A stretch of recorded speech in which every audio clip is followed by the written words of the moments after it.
Throw your motherfucking hands. Get 'em high. Yo, what's up? Welcome back to the 1 AM pod. I'm here with RV Mo and Jelani in the building. The intro, man, by our, the PBM 5-star new friends, Mos Def and Ye, formerly known as Kanye West. How'd you guys feel about that link up? I guess we'll start off with that. First off, I'm doing well. Thanks for asking, Rashad. People did not want to know. Yeah, he went straight to the Playboy Max. Hip hop royalty. Nah, I would say it definitely threw me off. I was like very surprised by it. Because as I told you, the thing that surprised me the most about it, it wasn't just that they linked up, but that they linked up in Turkey. But I guess, seeing the significance of the performance with them, that being the biggest stadium performance of all time now, I get why Max probably pulled up to that, because that's an iconic moment to be at. But yeah, it just surprised me when I saw it. I was like, wait, because it's like the first thing I saw was like I talking about how Kanye's in Turkey, but then I see Playboy Max clips, and I'm like, was this like yesterday? Like, what happened? But yeah, now that's lit though. Hey, shout out to Tony Williams in the building. I gotta say what's up to Tony Williams. Don't you agree? Yeah, nah. It's I didn't see I seen the clip of him. I seen a clip of Playboy Max talking to Ye, and Justin LaBoy was there. Just in case you wanted to know where Justin LaBoy was. But yeah, no, I didn't see the part where Mos Def pulled up or whatever. But yeah, no, I mean, I definitely want to hear Mos Def rapping over like a Too Slimy type beat. Something like real chaotic.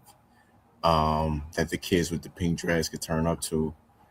So yeah, no, we need that. We need that Mos Def in the booth session. I don't know if Mos Def is like aware of Playboy Max's actual music. Like, I'm sure he might know who Playboy Max is as a streamer. You know what I'm saying? Like, I don't know. I don't be knowing, to be honest, bro. I don't be knowing who knows what. But I think you would think Mos Def, having the daughter who made the song "Not My Problem," would kind of know a little more about social media than you would think he would. So I'll open it up with that. How much do you think Mos Def knew about Playboy Max going into this? Well, my bad. I was gonna say not much, because yes, his daughter is a R&B singer that's prevalent in the music industry, but then is he allowed back in the States yet? Yeah, I think he's been to some of her shows, and all of her shows have, like, she did a little Europe thing, but yeah.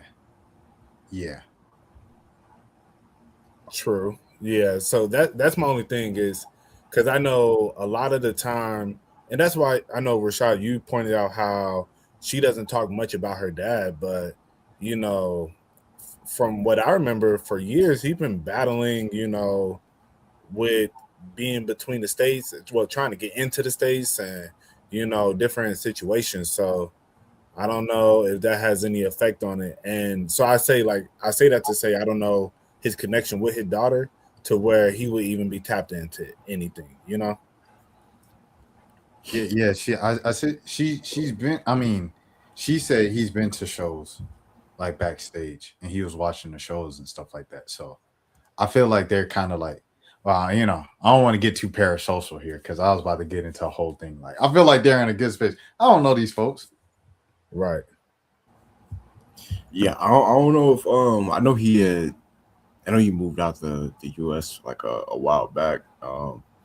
I'm gonna call him Yasin Bey, his chosen name. I don't think he goes by Mos Def. It's what we used to, because we grew up on that era. But yeah, no, I think he I don't know if he was not allowed to, or if he purposely he left because of child support, and then he phrased it as a Okay. I'm going back to the motherland to touch with Mother Nature. And then he tried to go back to America, and they was like, "Nah, Oh, you you think he me? you owe child support." No, I didn't notice. I didn't know that's what it was. The okay, yeah, I definitely felt for like the whole philosophical, like, yeah, I'm going back to the UK to, to find my roots. That don't make sense, but okay. that's So like yeah, Uncle Russ. He went to what is that, Bali? Because he just need some free time to clear his head. You feel me? yeah, he just likes the views over there. The Yeah. climate is cool, like the weather. That's why he's never coming back for that exact reason, right there. Yeah, ever. Ever. He just conveniently moved over there when the whole Me Too movement started. Yeah, no, but to answer your question, though, I don't think the only reason I think he might not know about it, and maybe I'm just making this too much about myself, but I'm 30, and most Yasin Bey is significantly older than me. I didn't know who Playboi Max was till like early last year. Now, I'll keep in mind, I was clearly kind of late because he already he had a fan base for a few years before, but I feel like he's just now recently kind of reached that like somewhat mainstream level of fame. I mean, but he's here. Like you said you found out early last year. Like, so you know what I mean? You found out eventually. And you someone that's low key kind of tapped out. Like you tapped in a little bit because you do this pod, so you kind of like more in it than what you were, but you still low key kind of, you know what I mean? Like, so for you to know somebody, that mean they really kind of in people's faces. Oh yeah, But he walked. I'm about to say, but Jelani see the TikToks though. Like he sees streaming TikToks. But that's what I was saying with Layla. Now my problem is a TikTok song. Do you want me? Do you want me? That's another TikTok song. So she, you know what I'm saying? So to have a daughter with two prevalent like TikTok songs, like, beyond just her being a relevant artist and having good art, she's a like I don't want to say a TikTok artist. That's mad disrespectful. Because Gap Year is like I said, my favorite album of 2024, and I think it was the best album of 2024. But like those are two TikTok songs, you know what I mean? So I think that might have, I don't think it's far fetched. I'm saying all this to say I don't think it's far fetched with his daughter being prevalent in TikTok for him to try out TikTok, be on TikTok, and be introduced to the social media world. Definitely a possibility. I feel like Yasin Bey would scroll TikTok maybe like 5 times and get overstimulated. Facts. It's a lot happening, like that. For somebody, I feel like for somebody that don't use social media like that, that's probably the worst app to jump right into because it's like it's just nonstop, bro. Like you don't know. I'll be scrolling TikTok and like I might see it'll be like the worst news story possible that I never asked to see, like something very tragic, and then the next thing it'll be like somebody making a food recipe, and then it'll be like the finest girl you ever seen, and then, like it's really all over the place with the algorithm on there. Jelani, I have a question for you. Oh, my bad, Mo. I think you were trying to say something. You're on mute. Oh, I was just saying facts.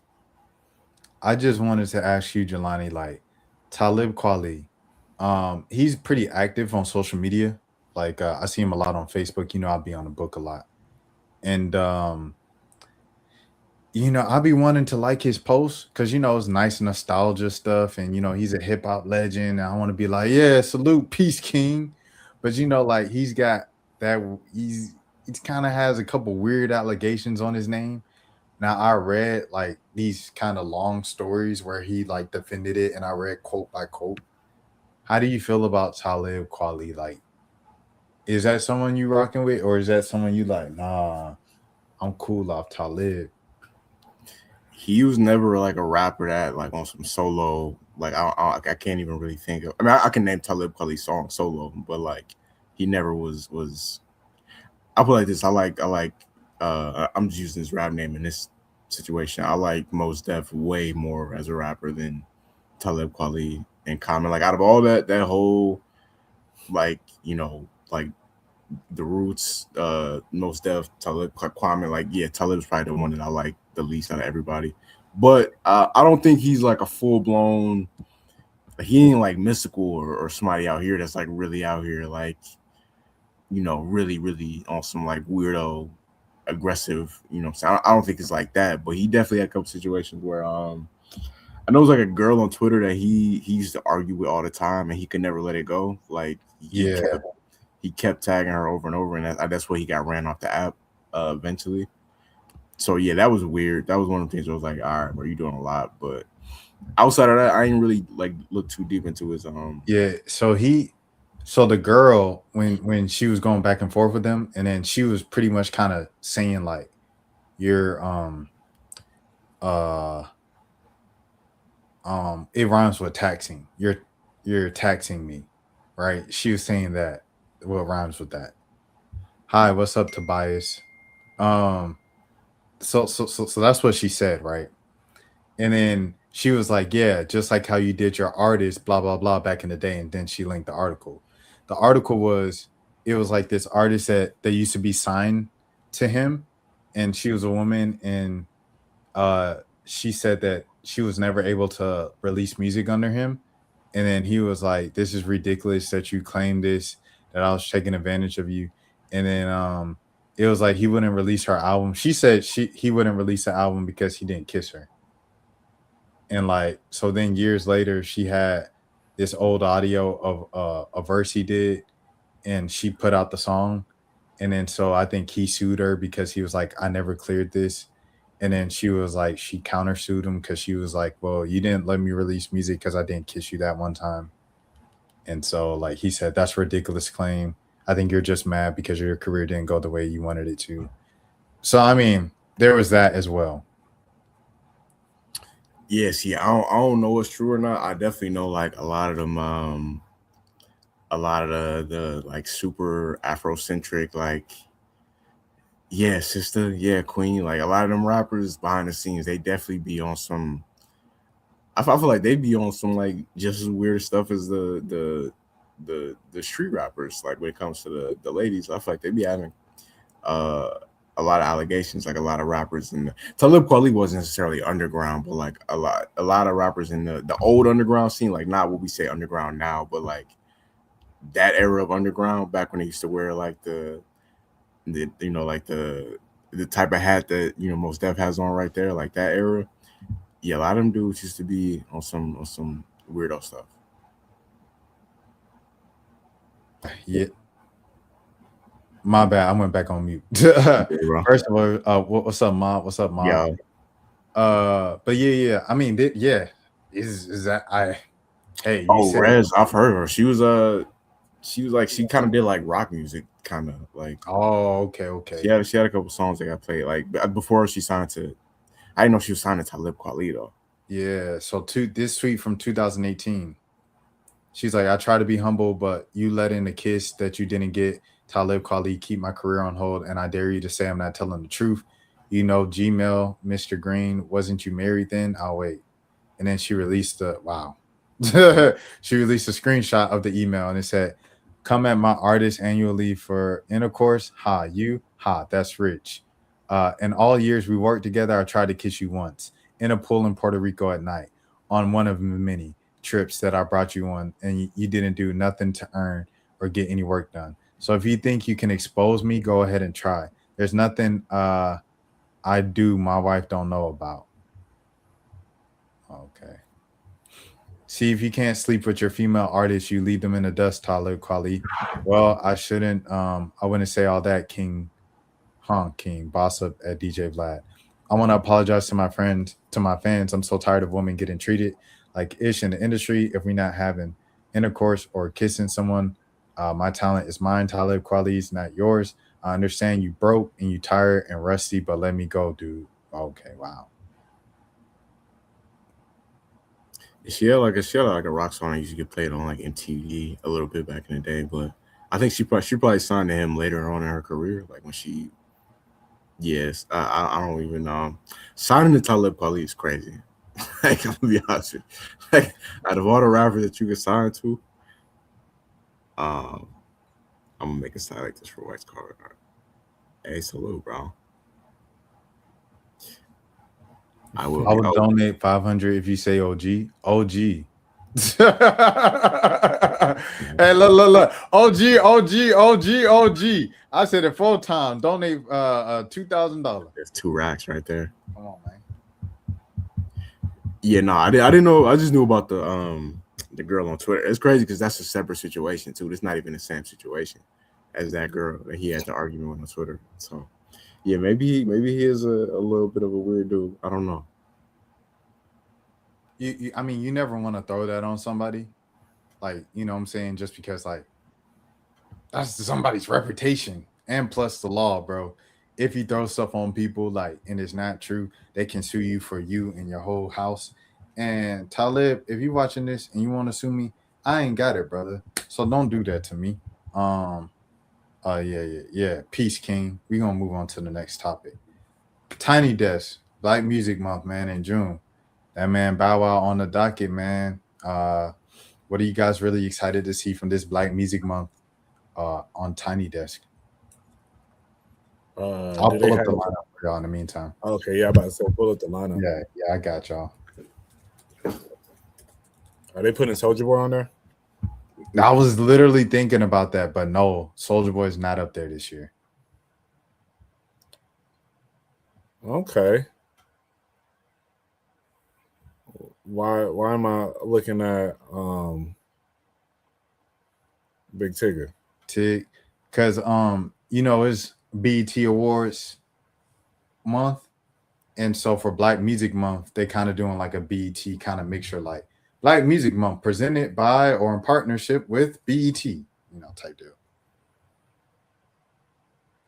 This is a lot of Tiny Desk for a month because I would think like Tiny Desk is once a week. True. They're gonna probably, I guess, 2 a week. I'm ready for that Fred Hammond though. Oh yeah, that. Ooh, I'm going and down from heaven. Woo! Nah, they're gonna be dope. Yeah, I think Floetry, of course, are gonna be really good. They gonna but wait. Which Floetry are they doing? The one with Amanda Seals? I was going to say it's not going to be that one. I think it's going to be the real. Shout out to Marsha Ambrosius. I think it's going to be the real. I don't know. I want to disrespect the Darcy woman in the group. I feel like that's very flagrant if I don't say her name too. Yeah, I think it's the real Floetry though. Hold on, let me look up her. I want to say her. Oh, yes. I'm about to say I was joking because the people would be in uproar if they threw Amanda Seals on there, bro. No, that's imagine you turn on Tiny Desk and you see Marsha Ambrosius and Amanda Seals. Like, I didn't even know she was in a group until she said something. Yeah, me neither. Amanda Seals has done a lot, bro. Like, she is like probably like, you know how you say like ultimate Black people like Ray J, Jeff T. I think she might be up there. Yeah, no, facts. Speaking of Ray J, man, prayers up. Prayers up to Ray J, man. Why are we praying for Ray J? Well, okay. Well, they randomly texted me right today, and they was like, how long did Ray J say he had to live? And so I looked it up. And in January, apparently he was on the Instagram live when he said he had months to live. And he was like, yeah, I'm not going to lie, y'all. At this point, 2027 looking like it's raps. Yeah, I remember that. I was like, why did he say that? Go ahead, Mo. I'm about to say, I remember that because, yeah, I was like, hold on, man. I'm like, we can't get Ray J out of here, bro. That's I like Ray J, man. I rock with Ray J. Ray J's my friend. Oh no, Ray J is a legend. He been tarnishing his own legacy like the last year. But Ray J been not to steal like the old Vince Staples joke, but like he's definitely been a part of a lot of legendary cultural moments for sure. No, facts. Yeah, and I remember. My bad. I was just gonna say him on Twitch. Like he had a good little run on Twitch for a minute. For about a month before he started wilding. Yeah. Y'all remember the last season of 1-on-1 when he was on there? You guys remember the cast? No, I did not remember. when Brianna and Arnez went to college? No, I did not remember that. Yeah, that's crazy. No, it's a classic. That's like one of the classic like bad last seasons of television right there. Yeah, no. Shout out to 101, bro. Man, I was watching the Bernie Mac show the other day, man. That was such a good show. Oh yeah, He was amazing. a classic. Yeah, it was. And it's funny. Jordan, I can't remember Buddy's real name, but he just did an interview with Funny Marco. Yep, I saw that a couple weeks ago. Yeah, His Shout name out is Funny Marco. I love when people do like them random interviews, bruh. And you've been like, because I feel like that shows some type of creativity. You know what I mean? yeah. I think it's interesting. I've been watching Funny Marco interviews for a while now, but I think it's just he's now picking up people that he just genuinely just want to interview. I think he kind of did a lot of the big names already. So, and I will say you could tell from the numbers on his channel that they've kind of went down over the last year or so. But at the same time, I think the content is still good, and I feel like he's probably enjoying it more as it is now, because he's as you said, Jordan. He just did an interview with somebody that it's like a comedian. I never heard of him, but he was just on the Breakfast Club too. He was talking about like Gary Owens or something like that. I don't know if y'all seen the clip, but some black dude from like Seattle. But yeah, as I said, I think yeah, he's been doing more interviews with people that I think he genuinely wants to interview, as opposed to doing like, all right, let me try and get the big names, the Nicki Minaj's, the Kevin Hart's, the G Herbo. I was gonna say, do you think he's still traumatized from G Herbo throwing his watch across the room? So funny, I've seen him talk about it like a couple of times, and he was like, yeah, Nate Jackson was the person I was talking about. And he says like, he's not traumatized, but it's like it was just awkward, but he knows what to do next time. He was like, they were trolling, but he just wasn't expecting them to troll as hard as he did. But yeah, I mean, I feel him though, because it was a lot going on in that interview. Like it got real disrespectful. It was chaotic for sure. Yeah. Arya Starr probably gonna be a good one too. Shout out to Gina. Shout out to Gina for sure. Like, I was playing Gina before we started recording. I'm on that album heavy. I wouldn't say heavy. I think that's a lie. But I'm on that album a lot. I'll say that. Yeah, I think that's true. Shout out Liv, shout out Kareem Riggins for sure. That's family. Back to Soldier Boy though.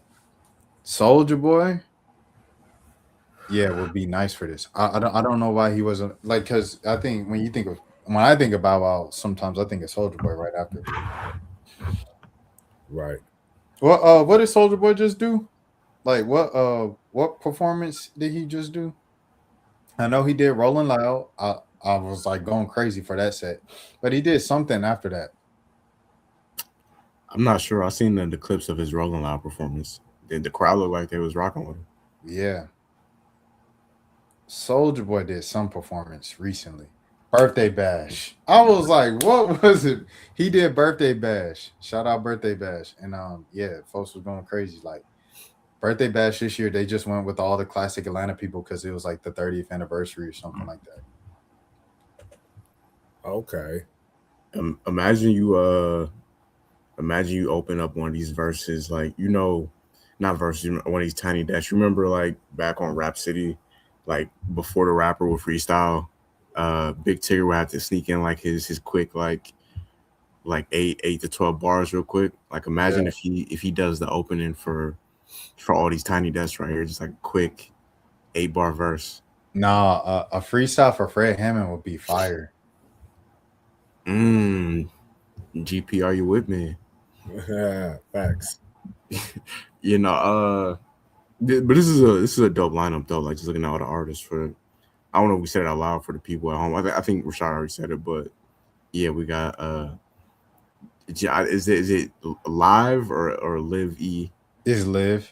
live? Okay, yeah, Gino with live and Kareem Riggins, Shabuzi, Joe, not Joe Budden, but I want to know that Joe right there.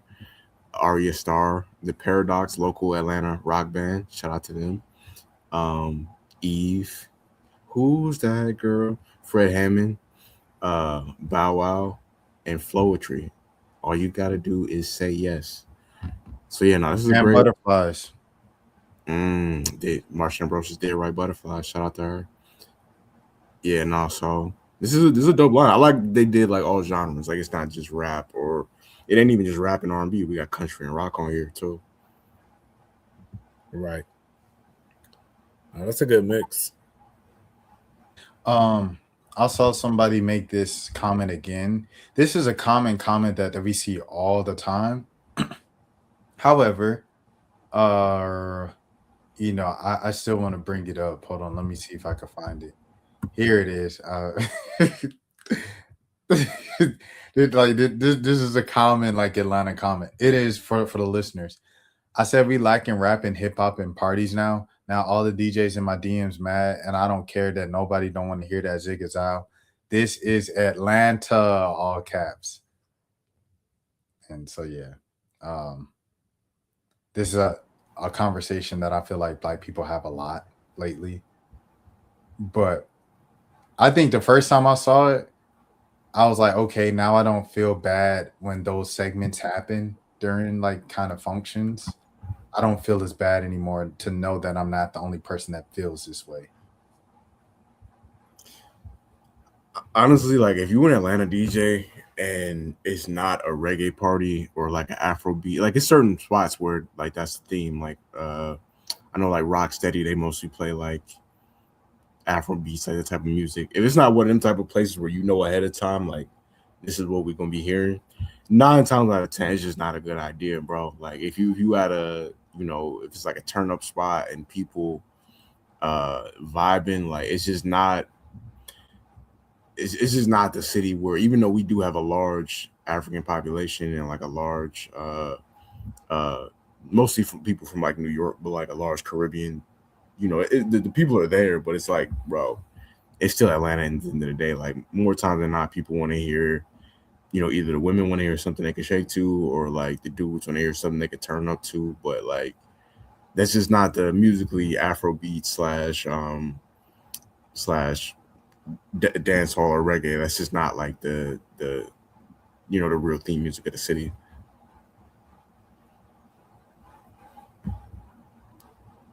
Yo, YouTube. I saw a tweet probably last year where this girl was like, I'm coming from New York, and it was, I think she was like Hispanic or something, but she was like, yeah, the Atlanta club scene is like horrible. They don't play nothing like outside of like hip hop or whatever, and because she was like she wants the zigzag, she wants the like stuff like that, so it was just interesting because I was like, what? Like, where do you think you at? Like, I've been to functions in New York, and yeah, they get into that bag. They get into that bag heavy, and they love that. But that's not down here. Just let the Jeezy rock, let the T.I. rock. Like they need to play more. They need to play more classic, like futuristic era rap, like Atlanta, because I feel yeah, like like they see you. All right, I got a point with that, Mo. I feel like this is what they're doing. They're making "What's Up" in Atlanta from Rich Kids. They making that like Poison. It's like when they get into the '90s bag, they just play Poison and Can We Talk. That's it, and then they move on back to the rap. facts. And it's like, dang, it's so much good music from the '90s, bro. Like, can we Right. get a little more into it? And then if they get to the gospel bag, is Stomp and it's what's the Marvin Sapp. Yeah, never. Yeah, Never would have. made It never would have made it. And then it's the little dubstep version or the Jersey Club version. Nah, And it's then, the they do it with the what's the oh the what it is. yeah. What's up? Oh Yeah, my that God, version. yo. Crazy. But you know what I'm saying? Like it's like they doing that right now with What's Up for the futuristic era. And it's like I love What's Up. I love Rich Kids, but it's like, dang, can we get into like at least a Rich Kids mix? Like, Right. can we at least get that? We ain't even got to go. We ain't even got to do all, you know what I'm saying? The other groups, you know what I mean? We could just keep it Rich Kids. Give us 3 or 4 Rich Kids hits in a row, and then let's keep it, whatever else you want to do. You know what they need? They need to add more genuine twerk mixes. Like I'm talking about like the Travis Porter, like Bring It Back, like Sexy Girl Anthem with Roscoe, stuff like that. And have like a good little like mix of that for about like maybe give it about 10 minutes or so. Just like bring the vibes back a little bit. Cause right now the twerk mix in the club is like Sexy Red, some Megan or something, but really Sexy Red. It's just anything Sexy Red come on. But the problem with that is that's a ratchet twerk mix. So now you're gonna have 50% of the girls going crazy, but then you got another 50% that finna just start throwing up their hood. And they're gonna feel like I need to start taking shots as soon as they come on, as opposed to let's just dance. So it's a different vibe. Because I said when the Sexy Red come on, it's like it's finna go up. Yeah, it's finna go up, but then at the same time, it's finna be like mad ratchet. And then the girls, and then it's a different twerk too. Cause like not to sound like a twerkologist, but they keep it a buck. When the girls start twerking the Sexy Red, they twerking their life away. You feel me? It's like the hardest twerk you could ever think of. As opposed to like when like the Bring It Back Sexy Girl anthems, they got like it got a little vibe to it, So are you gonna want to do the one cheek, two cheek, both cheeks, like stuff like that? You want to get in, they're gonna get into a bag of really like doing stuff. But as I said, with the Sexy Red, you just gonna they just start going and it just be like, all right, Yo, I said this on Twitter a few years ago, but like you absolutely right though. Like you don't see girls do you remember girls used to do like the 2 kicks before they started twerking, like the little they do like the little kick and then they don't do that no more. They just go straight to like it's just like 0 to 100 real quick. Like they'll be turning up and they'll go real hard for like 10 seconds and then they'll stop because like either the camera will be on them or too many people watching. So you definitely you broke it down to a science right there. And then a lot of these girls can't twerk for real. Like, it used to be, like a rotation with it. You feel me? Like you see, you see that thing going like this. You feel me? But now it's just like they just putting a lot of back into it, And it just, as I said, they just twerking too hard. It'd be like calm down a little bit, But hey, it is what it is, Shout out to all the people making it happen right now. Shout out to who is that? YK Nice. Shout out to Pluto. Yeah. Who's the second person you shout out? My bad, bro. Oh, Pluto. Oh yeah, shout out to she been. I mean, I wouldn't, but she been looking all right lately. Hey, that's a fact. Wait, y'all said you was talking about Pluto? Oh, I was talking about the move around there. Oh, okay.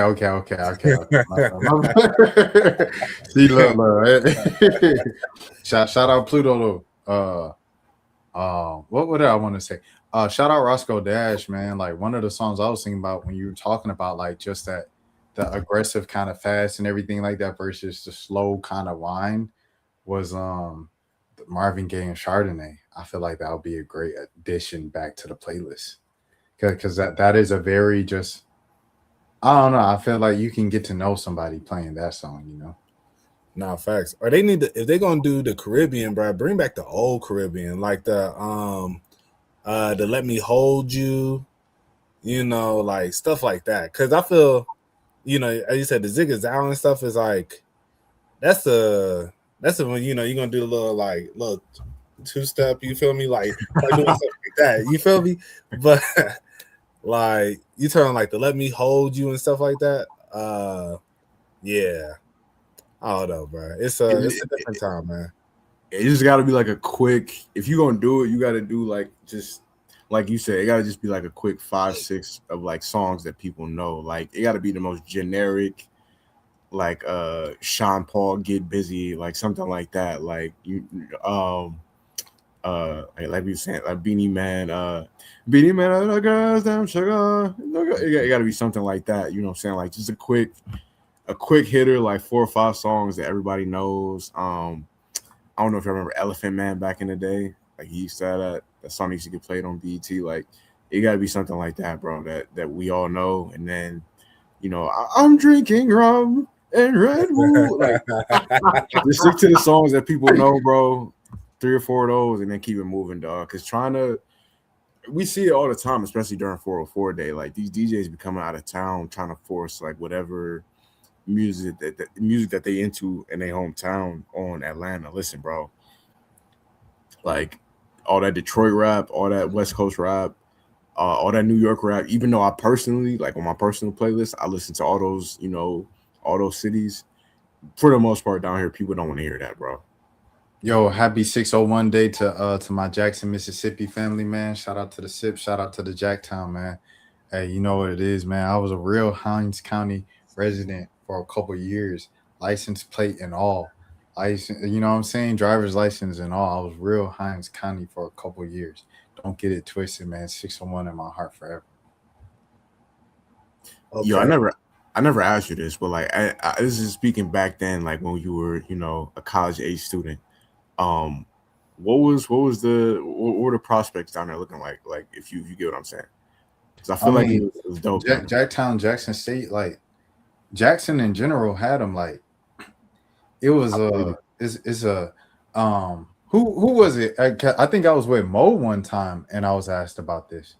And no. That was I think that might have been New Orleans. We were in New Orleans, but we'll talk about Mississippi too. Okay. Yeah, Mississippi just has just a natural beauty down there, because it's like I don't want to say they simple, but it's like Atlanta is Instagram, you know what I mean? If that makes sense. Like I went to Georgia State, right, for college. You guys know, but I'm telling the listeners. When I was staying on campus at Georgia State, we had a dorm called the Commons. And the Commons, I said the Commons is like Instagram because all the girls down there look like Instagram. I think that's where like Ruby Rose stayed for a semester or two.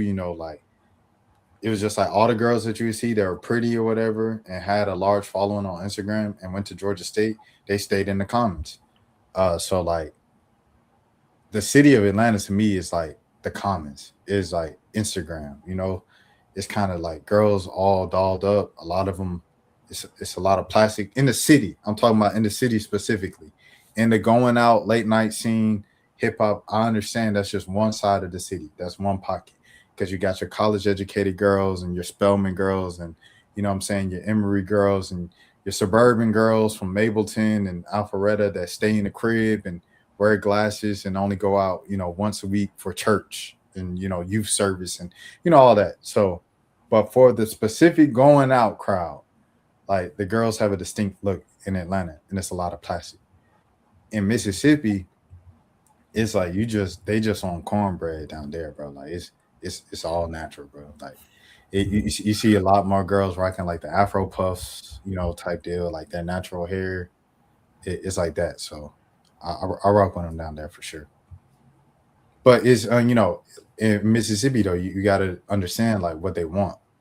Like down there, a lot of the girls they want like a traditional man who can, handle a farm and work with his hands and, ride a a tractor trailer around across the front of my yard and all that. Like, He drives a pickup truck.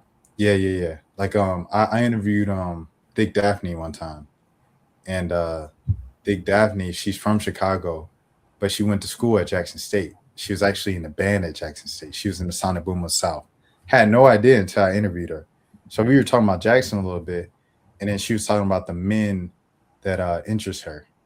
I don't know how the conversation got there, but we were just talking about her preferences, her type. And she was like, I like a man who could work with his hands, like a country boy, like wear boots and da da da da. And that's what my the lady at my apartment office was saying too. Like in the front office at the leasing office and stuff.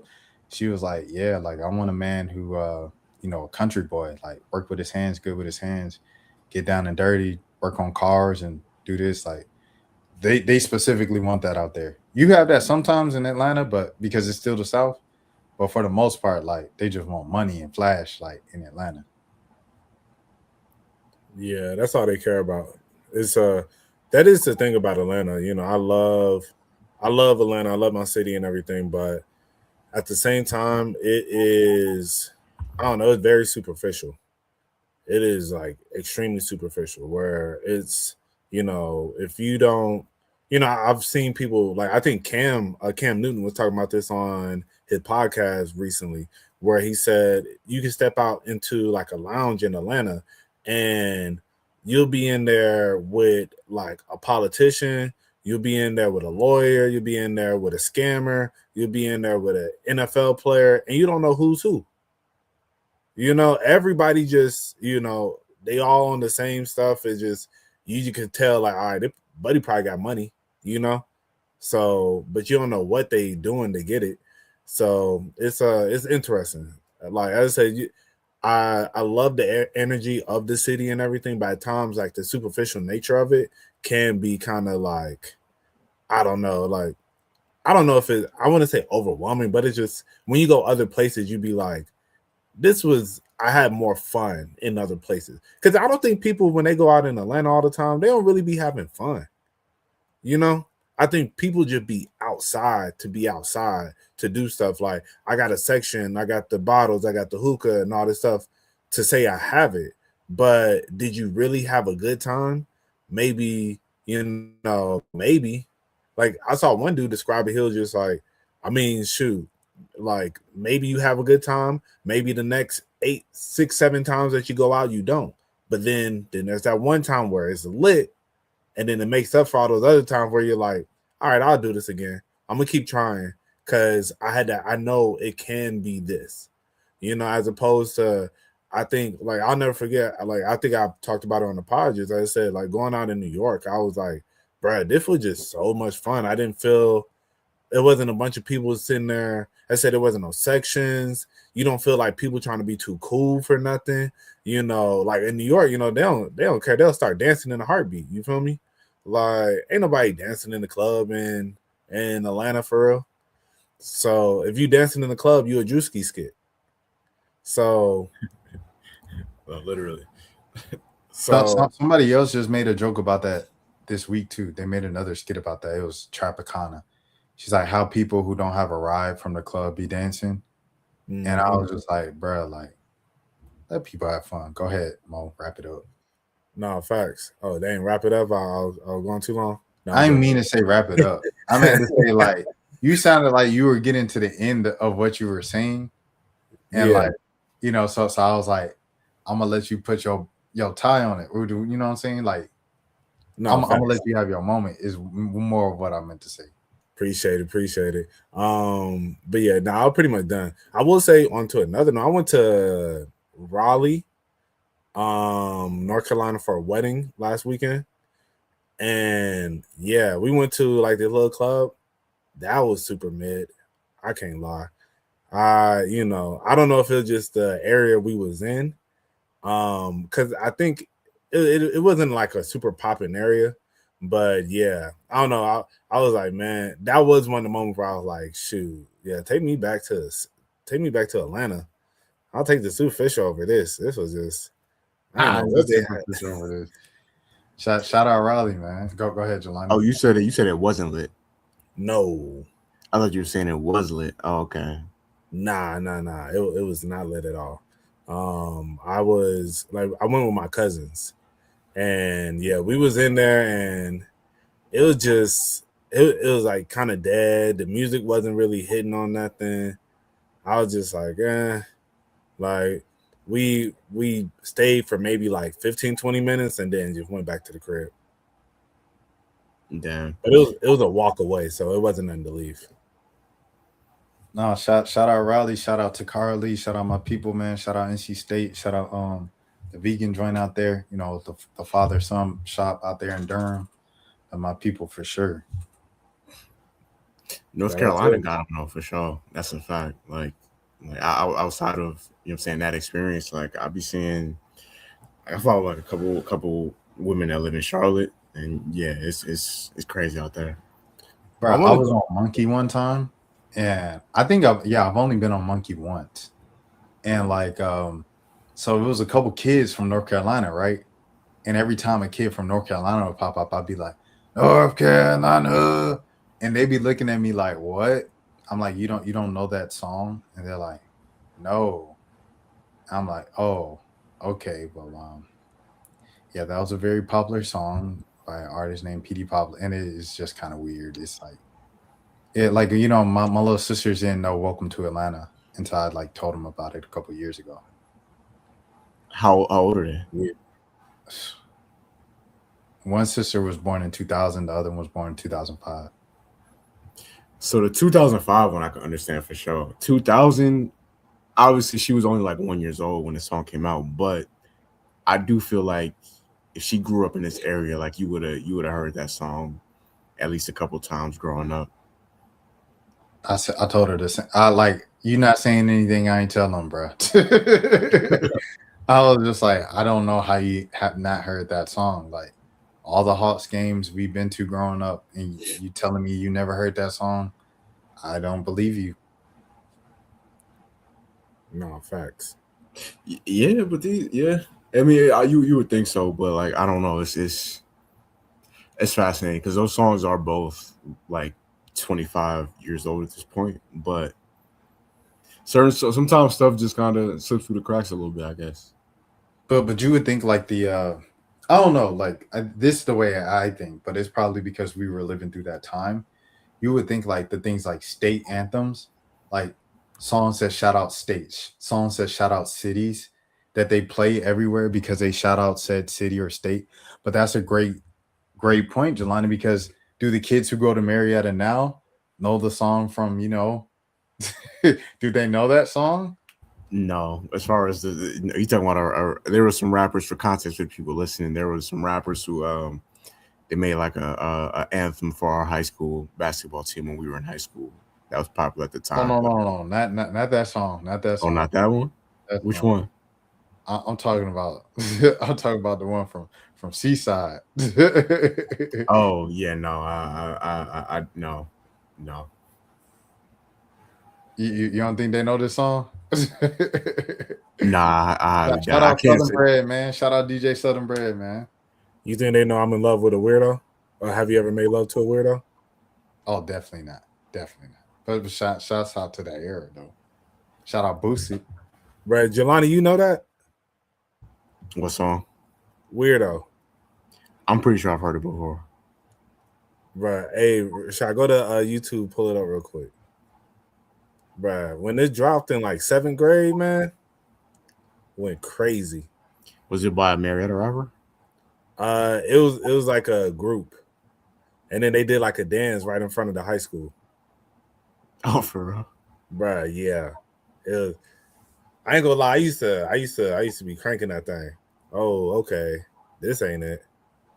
Yeah. See, this one I was still in East College. Type in weirdo Marietta. Like, yeah, I don't know what you just. Oh, Holy Weird. Yeah, that's who it was. Oh, Holy I Weird. think y'all. No, but this don't go to go back out, bro. Find the one with them in front of the high school. Rashad, you ever seen it? I know the one where they boosting it at the talent show. Nah, type in Holy Weird Weirdo. Like, yeah, Well, don't the song pop up top, but I was looking for the video that you were talking about off top. See, it's right here. Yeah, That's but I'm saying if you type in just a Holy Weird, you'll probably be able to find it. that ain't Marietta. Oh, the They school. got 1,000 views so in 18 years. Yeah. Shout out to them. Holy Huh. Weird. But we trying to find this specific video. That's the thing. I'm trying to kind of speaking out loud to the folks who might be like, "Where is it? Well, gone." Let me see. I don't see it. Take out all the other stuff with the just type in Holy Weird Weirdo. I think Okay. I feel like it'll probably pop up a little bit better. Yo, I love how every episode we take like 5-10 minutes just to like do like a niche like Marietta discussion. No, they ain't deleted. Bro, a lot of stuff from that time is deleted, bro. I'm not gonna lie to you. There's a lot of stuff I'll be trying to look up on the internet. I'm like, bro, I remember this video. And it's not like they either unlisted it, privated it. Like a lot of the Larry League videos, like they deleted. True. All right. Well, if we can move on, I'm gonna say if I find it, I will. Oh, I found it. Yeah. So, but this ain't. I remember this y'all playing me this type in song. Weirdo Dance. Holy Weird Weirdo Dance. Yo. My man's in the club with the bow tie, the suit, and the fitted backwards. 2008. What a time. Yeah. Type in Holy Weird Weirdo Dance. Yo. And then scroll down, and you should see something by Burnout Boys. Am I spelling? Because I see weirdo spelled two ways. I see it spelled just weird. Oh, yeah, it's just WEE. Okay, Yeah. yeah. There it is. This ain't the one I was talking about, but It's like you get the point type. yeah. We can't hear none. Oh, I had to mute it because of copyright. You think they copyrighted this? 100%. Anything that's music, YouTube gonna get. Oh well, And it's dang. crazy because you only play like 2 seconds and they'll take y'all thing away. But I don't know, did that song ever like officially come out? Yeah, that's why I'm like, I don't think you can find that on DSPs or anything. So that's why I don't think it's copyrighted.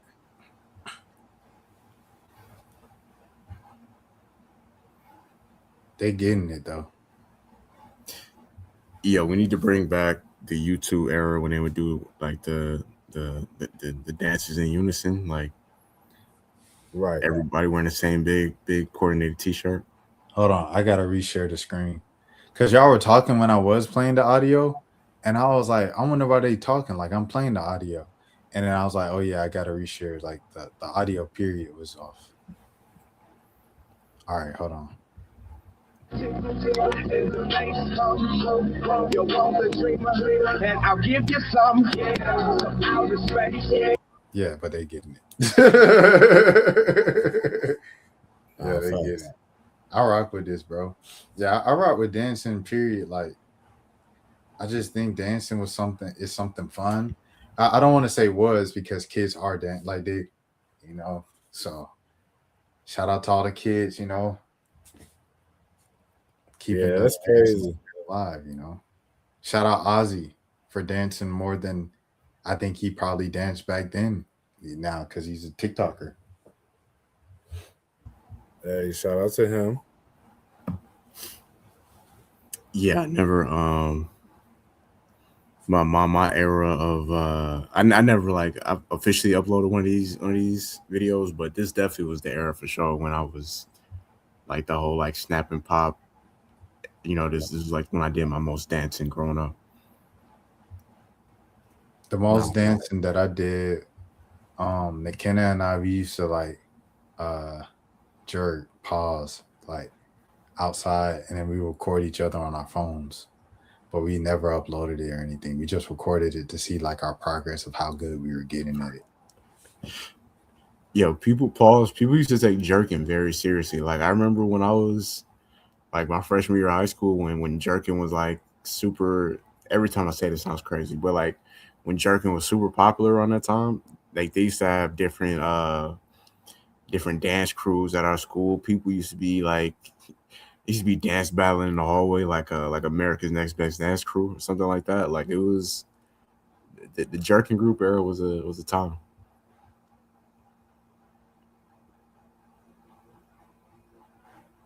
I just wanted to see this. Shout out Rangers. This is probably like the first song I think of. Like I think New Boys had like the official like mainstream, you know what I'm saying, song of this era. But for me, it's Rangers Go Hard. I didn't know any of their music at all. I know the Who, song. New Boys or Rangers? No Rangers. Oh, I didn't even know they made music. I just knew them for the videos where they be dancing. Yeah. Bro, I ain't gonna lie. I used to be tapped in watching the little blog videos and everything, bro. Then just walking around. Nah, I used to watch the videos when they be dancing, and then like before the video they be like, you know, just being around being kids or whatever. Me and my brother definitely used to watch the videos for sure. Right. Imagine if they had Twitch back then, them boys would have went crazy. Man. Oh But man. but you know what's also crazy? It's like when you said that out loud, it made me think of where it came from, bro. They got it from skate videos. True. I never thought of it like all these years. I never thought of it like that, but like they literally got the setup of these videos, like talk in the beginning, then you do some da, da, da. You know, we always got to do this. I feel like we pull these boys up every other episode, but but yeah, man, like that junk's crazy, dude. It's crazy. They literally just got it from skate videos. Shout out skateboarding for setting a lot of the culture, and you know, follow. Shout out Odd Future for kind of doing a lot of that stuff too, setting the culture of the thing. You guys seen Tyler at the Roots picnic at the So So Def set, like singing every single word? Yeah. You know, he a real hip hop fan. But I think Tyler Creator might know every single song that's ever been created, bro. Like it's getting to that point, bro. See, I probably could have did that for So Def, but like I'm also from here, so it's kind of like a cheat code. But yeah, no, I could tell Tyler definitely grew up listening to rap from all different coasts, all different areas, not just rap, but just music in general. Well, remember the Nardwar interview? He said he listens to he wakes up every day and listens to music that he's never heard before for 2 hours every single day. And I think that's obviously where he got like a lot of his knowledge from. But to me, it's like you can know all the songs, but knowing all the lyrics is crazy, bro. Knowing all the lyrics is crazy. I don't care how you splice it. For every single act, a couple acts, 100%. I get it. Like, yeah, you big fans. This man, he knew the words better than Clips during the Clips Grammys performance. He knew all the words. Like, that's crazy to know all these words, bro. Like, that's a crazy memory. Nah, facts. But yeah, well, speaking of Roots Picnic, you know, they go ahead to. Oh, I didn't even think about that, but yeah, no, we definitely got to address that. I got so, I guess what was y'all thoughts? I love the hairstyle. First of all, love the natural fro, picked out locks. I was a big fan. The jokes and the memes about the look was they were funny too. But yeah. Oh, hold on now. I'm gonna support the home team. I'm gonna pull up this image for it. We're gonna support the home team, man. Shout out to the people who helped me make me me. You know what I'm saying? Shout out Rolling Out, bro. Right. Are y'all? Yeah, I could go ahead. I ain't going first. Oh, you started off. You talking about the hair? I thought no. I was just talking. I was filibustering until I pulled up an image. Oh, okay. You know, I mean, I'm probably the the biggest Jay-Z fan here. Like not to say that y'all aren't Jay-Z fans, but like I probably listen to the most Jay-Z like out of everybody here. It was so I had a feeling he was going to do a freestyle of some sort. I didn't know if he was going to be dissing people or not, but I just had a feeling he was going to do a freestyle because he usually does it during like whenever he does his live shows. And it's been a minute, so I knew he was going to do a freestyle, but I didn't know. One, this is probably so him and Drake they've been like doing this back and forth as far as being cool and then not being cool every few years. They've been doing this for like 15 years now, so that don't surprise me. Obviously, Drake threw some subs at him on the album, and if I'm being honest, I feel like if the album didn't do as good as it's doing, and specifically Janice STFU, if that didn't do as good as it's doing, I don't think he probably would have addressed it as much as he did. Like I feel like that like having the number one song in the country right now, having a line that directly references you, I feel like that definitely played a part in him addressing Drake as directly as he did. But outside of the Drake shots, threw some shots at Ye that weren't necessarily like it might not have been like the craziest bars, but you definitely could tell he was talking about Ye, like letting him know like you're not as crazy as you making yourself out to be. Like there's other crazy people out here too. Gave some shots to Dame, Oskino, Nicki, Tory. Tory. Pretty much anybody that said anything crazy about him the last like 4 or 5 years while he's kind of been a little bit more inactive, he addressed. And as a fan, I love it. It's dope to just see his name circulating. I feel like for these last few years, he's just kind of been in dad mode, husband mode, just kind of being like Beyonce's husband / the kid's dad these last few years. So to see him out here actually be active and like rapping, and to see, even if I'm seeing a lot of dumb opinions from people born in like 2004, just to have his name be back out there and have it even be a part of the discussion as a fan is cool for me to see. True. I'll say, like, definitely, I definitely feel like he had some bars in there. I'll say the delivery of it wasn't, and I don't know, maybe like I only watched it like twice, maybe. Well, like I've seen clips of different points like multiple times. Watching the whole thing, I think I watched it maybe twice.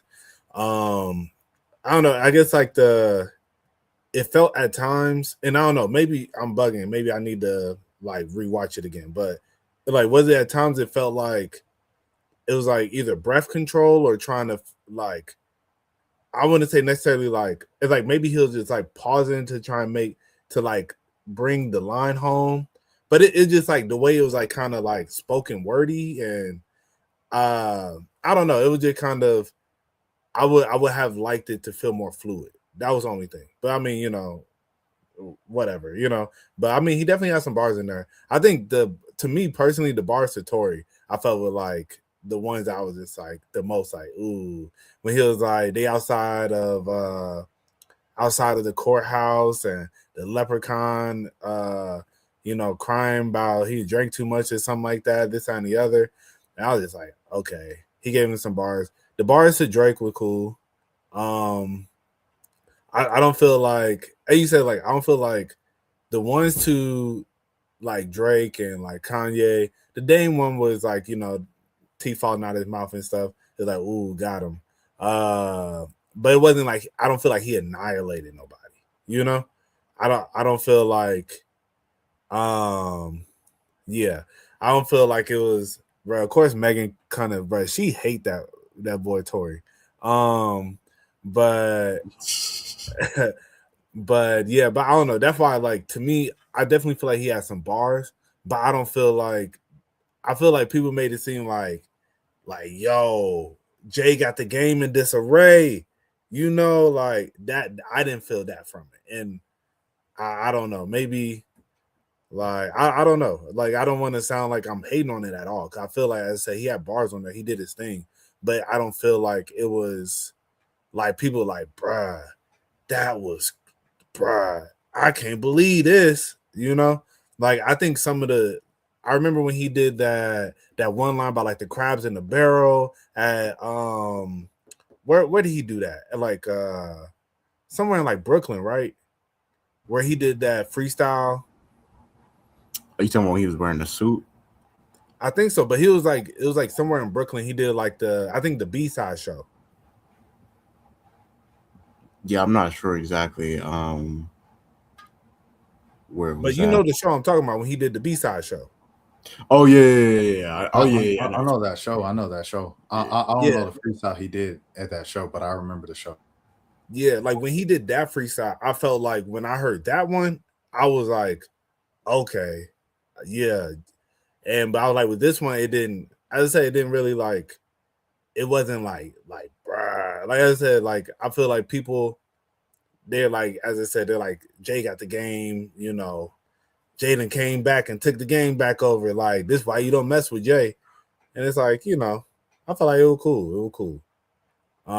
But yeah, but overall, like, you know, I enjoyed it. Like I said, he had bars all throughout there, so he did his thing. But you know, maybe I'm just not as hype about it, like the actual delivery of everything, as some people are. You know, Boy, Kanye will put Jay-Z in a body bag in a versus. That's first of all.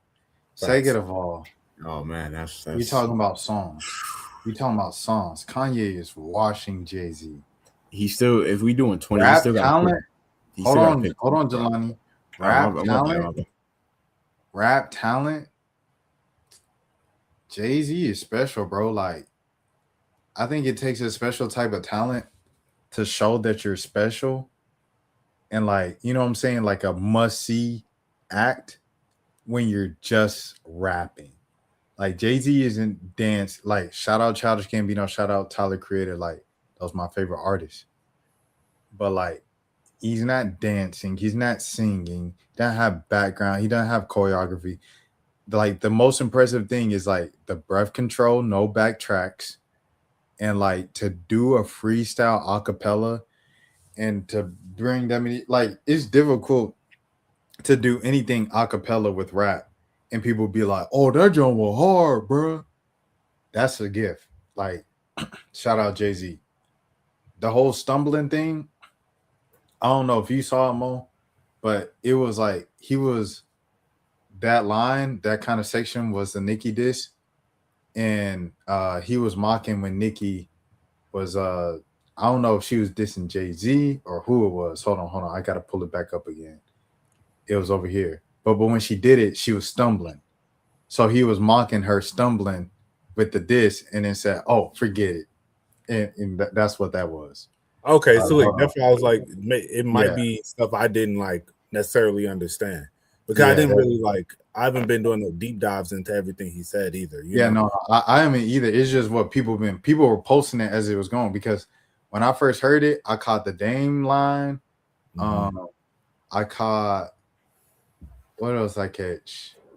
The Drake joints, but like that was kind of. And then when he said the crazy thing, I was like, oh, I think this is for Kanye, but I'm not gonna assume. And then I saw everybody else was like, yeah, this was Kanye. This was like Jelani said, that the YouTuber or the content creator, and this was Questlove. I didn't even hear him when he said the Questlove line. I just heard he introduced me to Jaguar White. I'm thinking he's still talking about Dame, because I was like laughing over the punchline from before. He was like, nah, Questlove. I don't even know why I still rock with Questlove. He the one that introduced me to Jaguar. Anyway, this is the first time watching the actual video of Nicki that he was just imitating at that one line. I mean, I don't fuck with horses. I said it's 700 horses when we fixing to leave.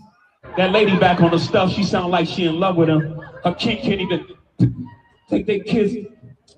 Enough of them. All right, come on, bro. I'm rocking with it. I'm rocking with Jay on this one, bro. I'm rocking with him on this one. Bobby Shmurda, man. I don't know why Bobby Shmurda, man. Why you mad at Jay-Z, bro? Like, and then this whole thing of like, y'all old, bro. Hip hop is only 52 years old, bro. This is the first generation of old rappers we've ever had, like legitimate old rappers. Let people get old, bro. Like, what we gonna do when we 70, bro? Like, I just came back from the dang Queens tour a couple weeks ago, right? The lineup was Gladys Knight, Stephanie Mills, Patti LaBelle, Shaka Khan. What is we about to watch when we 70? Do we just not leave the house ever again? I want a Chance the Rapper already doing it. Logic and G-Eazy already on tour right now, 2026. Chance a couple years ago did a whole tour for Acid Rap. Now he's doing a whole tour for Coloring Book. J. Cole already said he going to tour 2014 Forest Hills Drive for the rest of his career. What else is we going to do when we 70 years old? I want to hear rappers rap when they old, bro. This is what I was listening to when I was in my 20s and my 30s and my teenage years. I was listening to rap. What am I going to do for fun? I ain't trying to listen to no Too Slimy or whoever the next kid is in 50 years. I ain't trying to listen. That's what it sounds like to me. I ain't trying to listen to that when I'm 70. I want to listen to what I used to listen to. So, I mean, I say all that to say we need a space for old rappers.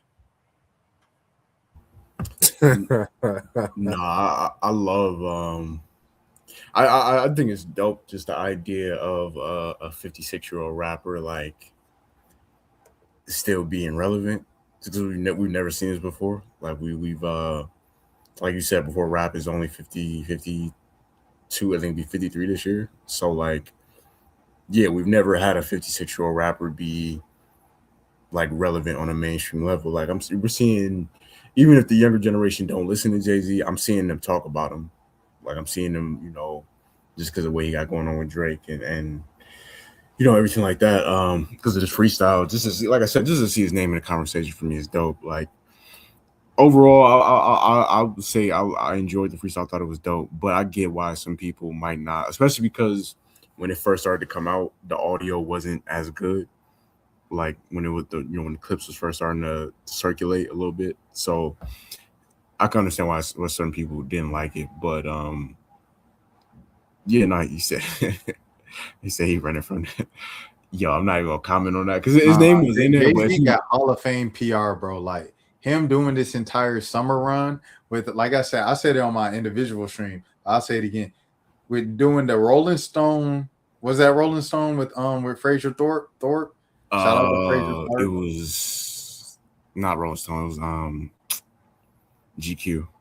Shout out Fraser Thorpe or Fraser Thorpe. Is it Fraser Thorpe? I should know. That's the journal. Yeah, it's Fraser Thorpe. Yeah. Shout out Fraser Thorpe. With the GQ interview. But you know what I'm saying? Like he did his rollout. Then he announced the 30th anniversary of the Blueprint shows in Yankee Stadium back to back. Then I'm doing the Roots picnic. So I'm slowly coming back outside. Then you putting out the rumors Jay-Z releasing that album this year is done. It's gonna happen. You know what I'm saying? So we hearing all this Jay-Z and Jay-Z like, man, I miss coming outside, man. I love y'all. And then backstage, if you got a cell phone up, put the cell phone down. Okay, all right. Yeah, I forgot. You called yourself Hove. Like, I get it. Like, everybody else can have a camera phone out on them except for Jay-Z because he's just too great of a person. He's above humans, right? I'm saying all this to say this, bro. All the little mysterious stuff you doing, bro. You got a whole album with R. Kelly. You in every picture, you and Puff at every Rock Nation brunch doing this in the little Easter suits for the past 10 years. And then all of a sudden, that man get locked up. Now it's, he ain't even really know him. That was all industry benefit. They just industry friends. Those pictures you seen them, those are the only times they hung out. And then they went directly to their individual homes. All I'm saying is, if you around 9 weirdos, you might just be the 10th. You might have stopped being on the weirdo stuff. But when you popped out, do we want to talk about it tonight? When you popped out with your wife, man, was it like her 21st birthday they first popped out? I mean, when you was fighting with Dame over Aaliyah. But We talking about Drake. Drake? This ain't where I thought this conversation was going. Drake and Jay, the reason why they beefing is because they fighting over the same girls. All right. Don't sue me. Don't sue me. Like Drake got Jewish money and Jay-Z got the Rock. Like, I ain't got that type of money. Don't sue me. I think we need to go ahead and. That was a joke. Yeah. Allegedly. Jigga, if you watching this, it's you see what team I'm on. You see, shout out to Jay's mom. She was a nice lady, and shout out to Matthew Knowles. He is a nice man. Both of those people are friends of the channel. Hey, facts. And shout out Solange, even though she had that little Satanist little altar and stuff like that. It wasn't a Satanist altar, but it was a mini altar. Anything I think that's not Jesus is kind of crazy. But she made great music though, and she inspired me, and she a cool person. Shout out Solange. Yeah, shout out the whole family. So on so speaking of beefing over women, y'all hear the Jelani, you see the clip that came out today? I did see that clip. Yeah, that was nasty. Yeah. Yeah, bro. It's well, we gotta describe it for the people. Okay, yeah. So we're talking about the Drake and the Sauce Walka. Drake and Sauce Walka, beef that they got going on, I guess.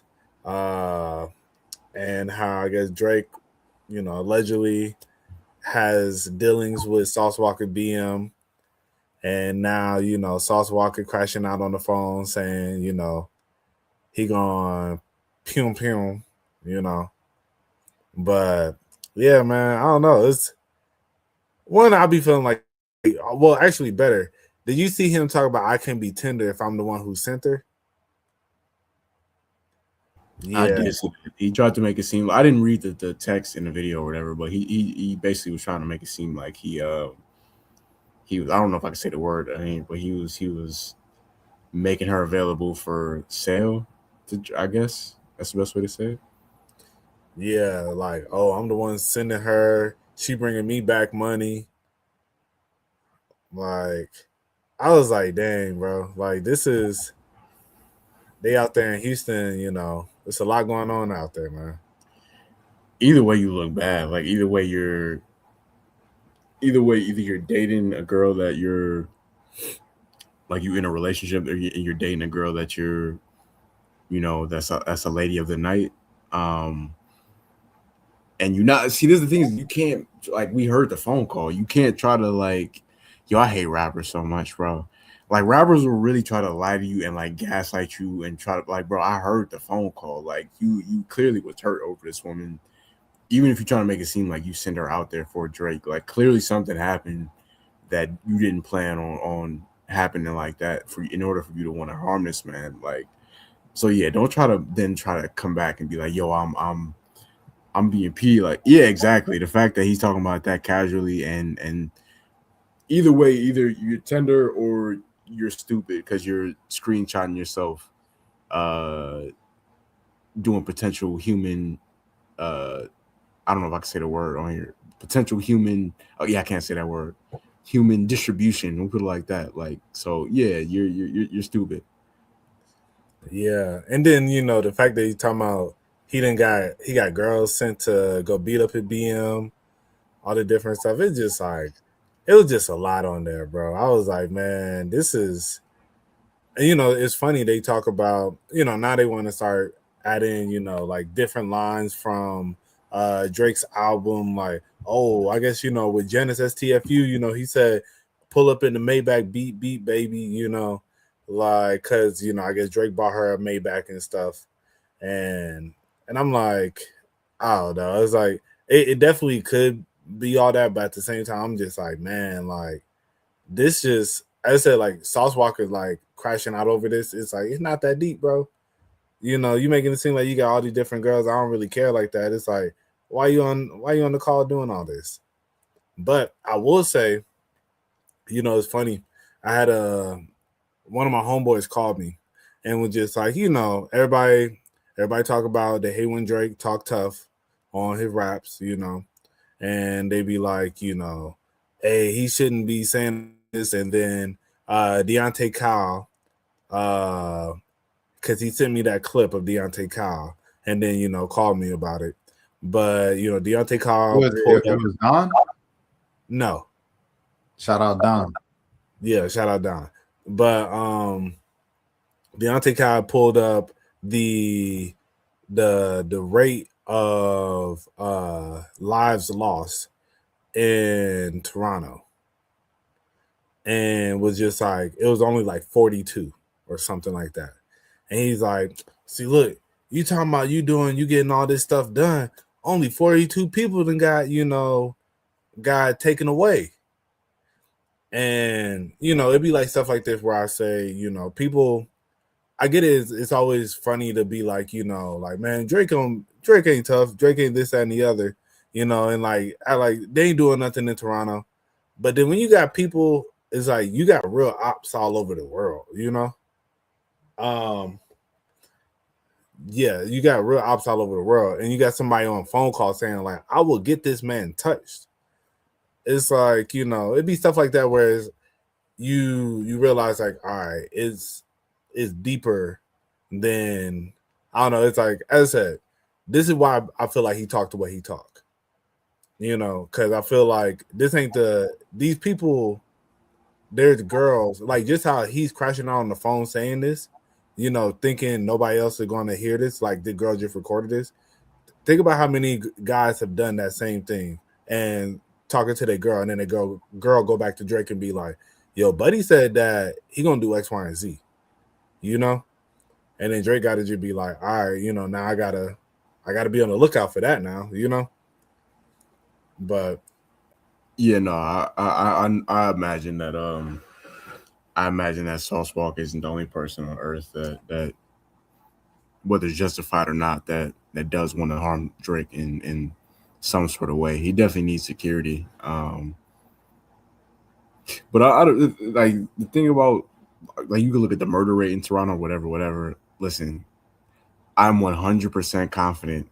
Not saying that he has, not saying that he would, but if Drake wanted something to happen to you in Toronto, it could happen to you. Like, I do think he has enough resources that out there, like, I don't know what he could do nationwide, but in Toronto, I'm very positive that if he wanted to have access to you, he can have access to you as far as getting something done to you out there.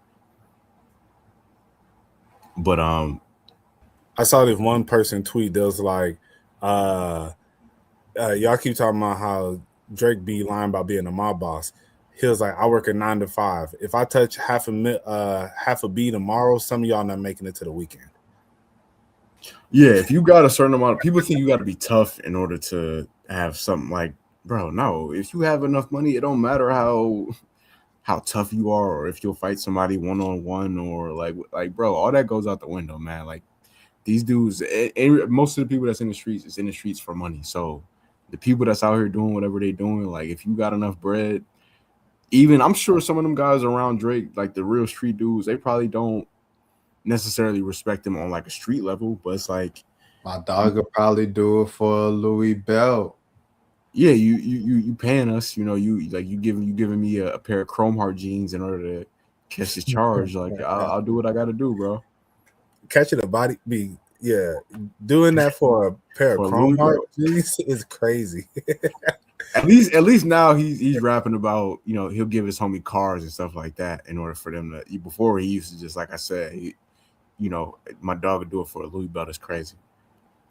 Yeah, but that's why, like, to me, it's like when I say it's like, oh, he doing all this as a gimmick. I think I just really feel like he knows there are people that really would like to, like, do something, and I'm sure he's heard from all type of people. As I said, like, this situation, I feel like highlights that, because as we said, like, there's probably plenty of girls who have came back to him saying, yo, X, Y, and Z just said, wow.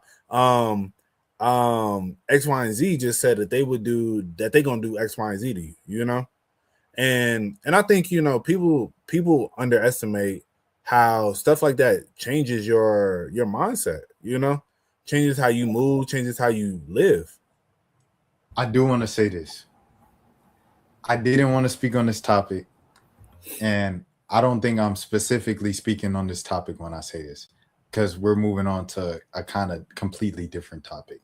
Yeah. First thing to speak on, to say something to that topic, going back to Jay-Z, big pen, spin the D, big pen. I had to do that real quick. All right. Second thing, this new discussion that we've gone with Drake. Once again, we got to go back to accountability. Like Zero said, Zero, we on the same timing.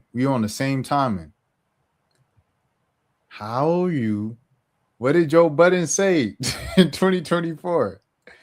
You can't keep sleeping with people's girlfriends and baby moms and ex-wives and current wives and this. You can't live like that. That's not a smart way to live. Even if it's a smart way, because you have the money to protect yourself, blah, blah, blah, blah, blah. That's not a moral way to live, bro. Like, that's a flawed way to live, dog. And I don't know Drake. I've never met Drake. But from what I've heard, just by listening to podcasts and listening to other famous people talk about this man throughout the past 15 plus years, he has like a thing for sleeping with people's girlfriends and stuff. You can't just do that. Yeah. Nah, I definitely feel you on that. You know, it's a dangerous game, you know, but you know, I think That's it. Yo, I've never been a fan of short sleeve hoodies ever. Short sleeve hoodies and sleeveless hoodies are both wild garments. Outside of the gym, at least. What song are they listening to? We Them Boys. That makes it even funnier. That makes it. Hold on.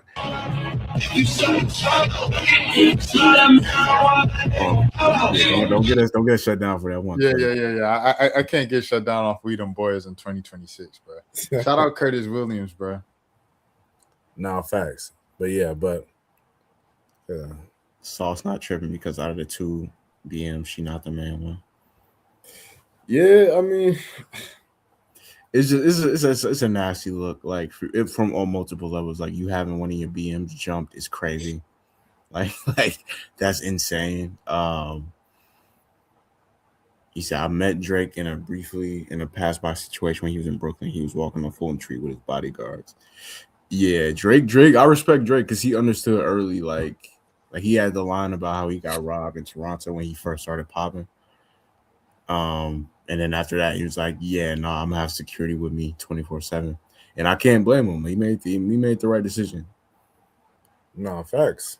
That's why Chubb stay by him at all times. Yeah, Like, Chubb's got to be tired of him telling on him. Like, like stop telling people I'll punch people in the face and carry guns and stuff like that. He like, bruh, Chubbs don't care. He's like, bruh, as long as you bring it come with like a new Audemars. No, facts. Chubbs is past the chrome heart jeans. He gets like actual like cars and things like that, chains. Bro, what do you think Chubb's net worth is? I don't know. Not even being funny. He probably is on. Like I think once you reach a certain level of OVO, like you actually on the payroll. Like you actually, I don't know what his official job would be, but like I'm sure that he has actual like consistent income from. Yeah, no, I believe he's probably up at least like 20 M's. At least a few. I don't know if 20, but he's probably got at least a few. Because even when you see him and Drake out, he be rocking like he be having it on like the jewelry and all that. It don't just be Drake wearing nice stuff. Well, the reason I say I feel like probably because the fact that the amount of money that Drake has just with like, yeah. They want the other one from. Okay. But like just the fact that like that's been your right hand man for about at least. My bad. I thought you were talking about yeah. You talking about softball. Okay, for sure. But think about it, like you together pretty much every day, every place you go to for the last at least 15, 20 years. And I'm raking in at least half a million. You know what I mean? Half a billion, you know? Like I feel like as that's been going on, like I feel like Chubbs make at least like 2 M's a year, bro. Like Yeah, that wouldn't shock me. Just because he I mean, I don't know if he's officially listed as like his head of security or something like that, but that's been his main role for the last 15 however many years or whatever. You know what I'm saying? Yeah, he definitely like I don't know how much he got money monetarily, but I definitely don't think he's starving at all. Chubbs he probably ain't even at the point where he gotta actually physically put hands on people. Like he probably got younger shooter. Yeah, I don't want to say. I don't want to say that word. He probably got younger goons underneath him to do what he needs done. you think him and Drake got a joint bank account? I hope not. That'd be nasty. Like him monitoring, having. Yeah, no, I hope not. I'll say this all the time. People turn on Drake. They all have some ties to Jay-Z. People turn on Drake. Some of them do. But I don't know if some of the people necessarily turned on. Like, I just think the beefs that Drake has had, like, most of them have been self-earned. Like the Kendrick, we ain't trying to have this debate again for the millionth time, regardless of where you fell. But like, he did kind of, to an extent, kind of start that. Like when he got mad about the control verse, like that was kind of the beginning of that issue. The him and Pusha one, I don't think he started that. That really was, he kind of just inherited Pusha and Lil Wayne's issue. So I'm not gonna blame him for that. Those have been like the main two. And then Jay, I will say this. Jay said Drake got the mob in Canada watching his back. Chubbs, OVO, Memphis Bleak. Yo, Chubbs being OVO, Memphis Bleak. Yo, hey, real quick, did you see that video with Memphis Bleak? And he had to fit it on. That was like, yo, somebody got to tell him to start bending his brim. Yeah, I did see somebody say. I seen somebody say before. It was like, it's like Memphis Bleak be wearing his fit. It's like a Lego piece. Like it's just popped on top of his head. Facts. Yeah, shout out. I actually like Memphis Bleak music. That's how much of a Jay-Z fan I am. Is that there's like multiple Memphis Bleak songs that I like unironically. Yeah, no facts. Yeah, no. You know, I will say, I will genuinely say, Drake's response to the control verse when he was with whoever that was on stage. What was that, Elliott Wilson or something? Yeah, it was Elliott Wilson. Yeah, that was petty. That was like, it's just like, do y'all remember any lines? I mean that's where it started. Yeah, no facts, and I'll give you that. Yeah, like I will say I know Kendrick probably definitely never let that one go. It was just like, all right, bro. You know, it's like if you would have just rapped back, it would have been different. But now you hopping on stage, doing all this. Because right after that was the Hip Hop Awards. When I took the sensitive rappers in his pajama clothes. Ha ha. Jokes on you. High five. And then, you know, the feature verse, the feature remix was after that. And then we all know the rest of the story after that. Right. And now we back to, so are we back at a Cold War again? See, here's the thing, bro. Like, I'm not gonna act like Janice is not a good song just because I thought Kendrick won the war. Like, if Kendrick won the beef, I could still like Drake's music. Like, if Drake make a good song, I could still be like, yo, this is a good song and listen to it. Like, I don't want to be like, I ain't gonna listen to no Drake songs ever again and Drake is trash. Like, I seen the video, you know, the little girl and her dad be driving to school and they play all the rap songs, and then Drake hopped in the car with them this time. Yeah. They did Miss Me. I was like, what song did they do? They did Miss Me. Man, I love that song, bro. I think they did Up All Night. Oh, okay. They did Up All Night, but they did Miss Me Too. They did Miss Me Too. Oh, okay. And when they did that, bro, I was like, I love this song. Am I gonna act like Drake don't have songs that I haven't loved my entire life since high school just because he lost the beef? No. I mean, you know what I'm saying? How I feel about Drake's complete albums and his projects and stuff like that, that's a whole nother discussion, right? But like, bro, still make it's a reason why he's famous. It's a reason why J. Cole's famous. I say the same thing with J. Cole. You know, just because they took L's and went out sad in the beef, don't mean that I don't think that they have good songs and they weren't fabrics of my, you know what I'm saying, me becoming who I am as a young adult and everything like that, you know? Like to the college kids, no scholarship starting years, you know what I mean? Like that verse means something to us, all three of us. Right. After that is God bless you. Life is your professor. Know that is going to test. Come on, man. Where would we be without Friday Night Lights? No, facts. So shout out to Drake. Shout out to J. Cole. You know what I'm saying? For sure. So, yeah. To answer your question about the Cold War, like, and same thing on the Drake side. You really gonna act like you don't like reincarnated? Oh, that woke up. Look at it. You gonna act like you when Ben Dunn was like, turn that off. I don't know what that is. You gonna act like that on thump? Come on, Ben. You know that don't. You know that goes. I will say from Ben's perspective, if I would like, I think for the average fan, yes. But if I am a person that's that connected to either side of these, like either one of these people, we not doing that. Or like, cause especially like as if I'm a streamer, cause they're gonna clip this up, so you already know what the vibes is. It's like that. So that's why I say for it's different if for like Ben to Don, you know, don't play no Kendrick. If I'm him, don't play no Kendrick around me. I don't like.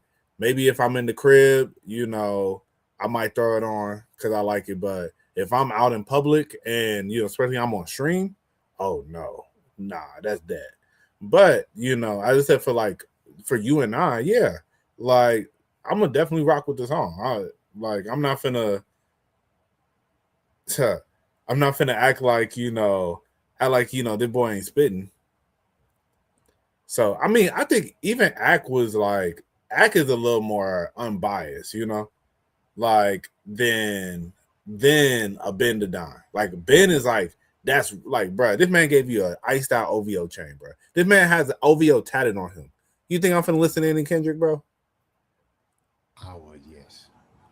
But I'm saying, like, as a streamer, you streaming like live, you know, you just gonna let that rock if that's like you know it's going viral regardless if you say cut it off or you let it play. You know that's gonna be a clip.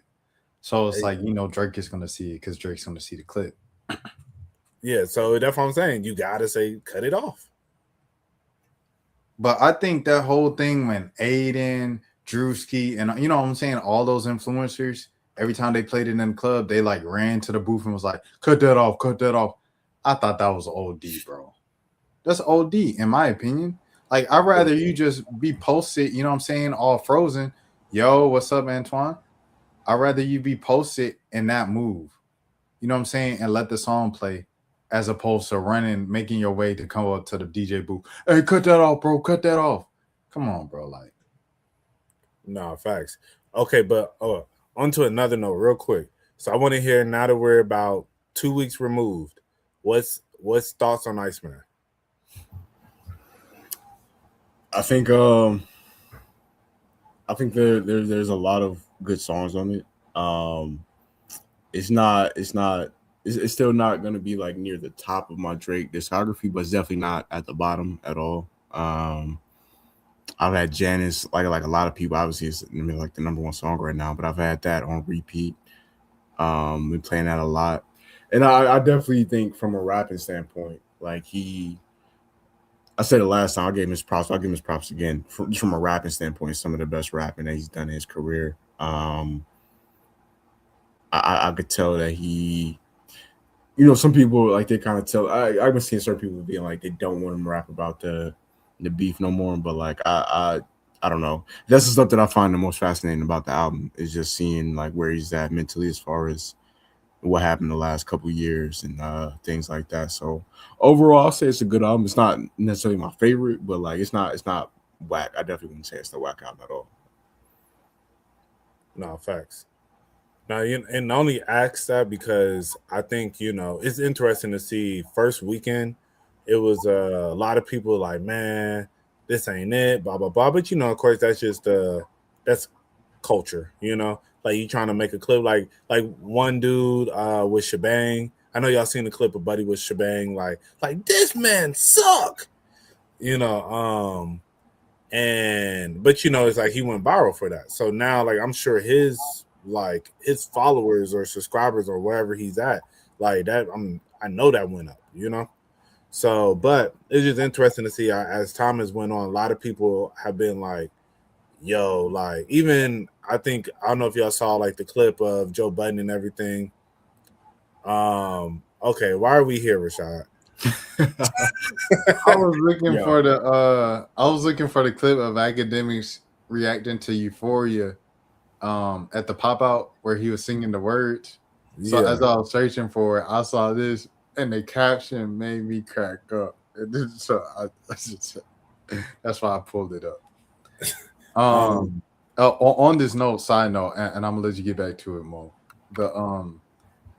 The Diddy thing, bro, like where do we draw the line in social media and just sharing videos, bro, unprovoked on the timeline? Like it should be a thing of like check the comments and see the link if you want to watch the video. It shouldn't be no casual scrolling and I'm seeing this Diddy walk across a red room holding, you know what I mean? Like I ain't trying to see that. It was like when the Drake thing came out. You just go on Twitter and then you see somebody post a Drake and Drake, this is Drake. It's a man, you're a grown man sharing this on the timeline. What are we doing, bro? Like and Buddy from the Spurs in the bathroom, Carter Bryant in the bathroom. I understand the shot because it was some kids. They was like 10, 11 years old. I get it. At the same time, it's like y'all recording this man in the bathroom. Like, you know what I'm saying? I feel like we just need like kind of you know what I mean? How do you say it? Universal set of rules when it comes to the internet, bro, of internet courtesy. Right. Yeah, it's only Big D in his video proof. No, fact. Yeah, that's the craziest. That's one of the craziest lines ever said in a diss. Like because it didn't have anything to do with the beef. He just wanted to sneak that line in there just to let people know, like, yo, that video was real. If y'all were wondering, but I not to get off topic.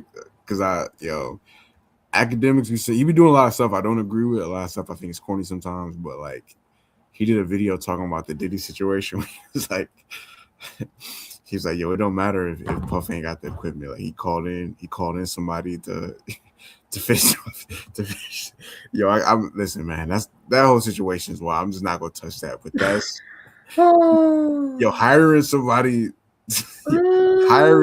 to knock down your ops girl is like so crazy to me, bro. Like, hey, like I said, I don't know nothing about the Diddy situation. I don't know nothing about no Sauce Walker and Drake situation. My name in it. I ain't in it. We'll leave it at that, bro. But that's that whole situation is crazy. But my whole, like I said, my entire rant with it is like the people sharing it. I don't want to see this casually scrolling on my timeline, bro. Like, y'all gotta chill with that, bro. Like, it's gotta be like a check the comments. You know how they do the check the comments? Like, do that, bro. I don't want to just see it. Right. I knew what Diddy was about before Biggie was taken. Now it's just toxic at this point. Cause you up there in New York too, Zero. So. Yeah, back if you was in New York in the early 90s, then that means that you was probably hearing the rumors about like all the wild stuff he had happened in the streets, and even back then he was moving wild. So I can't even imagine now, like back when he had, I don't know if he got billions now, but like when he got the billions, I know he was moving crazy. Where were you at, Mo? You was talking about Iceman, and we were talking about Drake, and then we just went straight to well, it was Academics' fault. I was trying to find an Academics clip, and Academics is talking about the whole kind of Diddy situation. But he said he would pay the 10,000. He said I am anti-pay for it, but I wouldn't pay $1. But yo, I ain't gonna lie, I'm making way too much money. Yo, I got 10 grand for you too. Oh yeah, by the way, I'm just thinking this in real quick. Yeah, We can talk about it later, but we're definitely getting Jay-Z versus Drake like full blown at some point in the near future. Like right after he said we're past beefing. he's still an arrogant Brooklyn dude at the end of the day, bro. Like The and element this, of this is hip-hop. before Drake put 3 different songs dissing him on a #1 album in the country.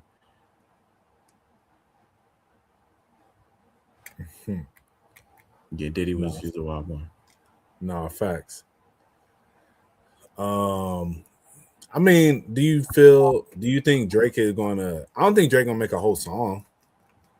I think if he does do the Scary Hours 4 like they rumoring, or even if he don't do a full like deluxe or whatever, I think he's gonna put out, you know, like sometimes he'll leak a freestyle like on purpose, or he'll leak a song on purpose. Like Yeah, I think he has a full verse, like and not like no light. I think he had a full verse, like fully like, bro. Them last couple of lines are too hard for the radio. Are crazy. bruh. No, Like facts. that whole like y'all was island hopping back then, and I'm messing power couples up. Like he was clearly talking about Jay-Z and Beyonce right there. Right. Just hits, no misses. That's for the married folks. Right. Yeah, no, he got some line. I think he got at least a full verse coming at Yeah, Drake. when he did the island hopping line, I was just like, ooh. I think that probably what got Jay mad, the most mad. I agree. I think that's what made him be like, because they've been throwing shots at each other, but I think that was the one where it was like, all right, I gotta come back out now because you crossing the line a little bit. Yeah. You I'll ask Mo this as the OVO representative on the podcast. Is Drake scared to go to war again? I don't think he's scared, but I think he's gonna I just don't think no, I definitely don't think he's scared. I think with Jay-Z is just, what are we really doing? You like, am I really finna do this whole back and forth with you? Like, is it really worth it? I think he's gonna be more particular with who he does have with, you know? It's like, it doesn't truly benefit him. I don't see what doing a full rap beef with Jay-Z will do for him. Like, yet again, I think it's similar. Honestly, it's similar to the situation with Kendrick. He really didn't have much to gain. Like, he had way more to lose out of this situation. Like, if he would have won, then he would have, I guess you would have got like the crown of, you know, hip hop wise, you know, for this generation, like nobody ever touched you, you know? So, which is cool, but I think at the same time, I just don't see him really gaining much from doing a full back and forth with Jay-Z. So, but I mean, I don't think he's scared though. I don't want to go full Kendrick Drake again. I do want to say this though. I do think Drake has a lot of value in wanting to be like accepted as a top MC all time. You know, because like the whole ghostwriter thing, like that really affected him. Like because you know he talked about it and he addressed it for years after that. And you know, in general, just kind of like the basic thing that people always say with Drake is like you know, kind of his lifelong desire to be accepted, you know, and even with all of his commercial success, he still feels like, I mean, because he is, but I mean, it's just different now, 20 years later. He still feels like the kid, the Degrassi kid, who's trying to earn his respect as a rapper.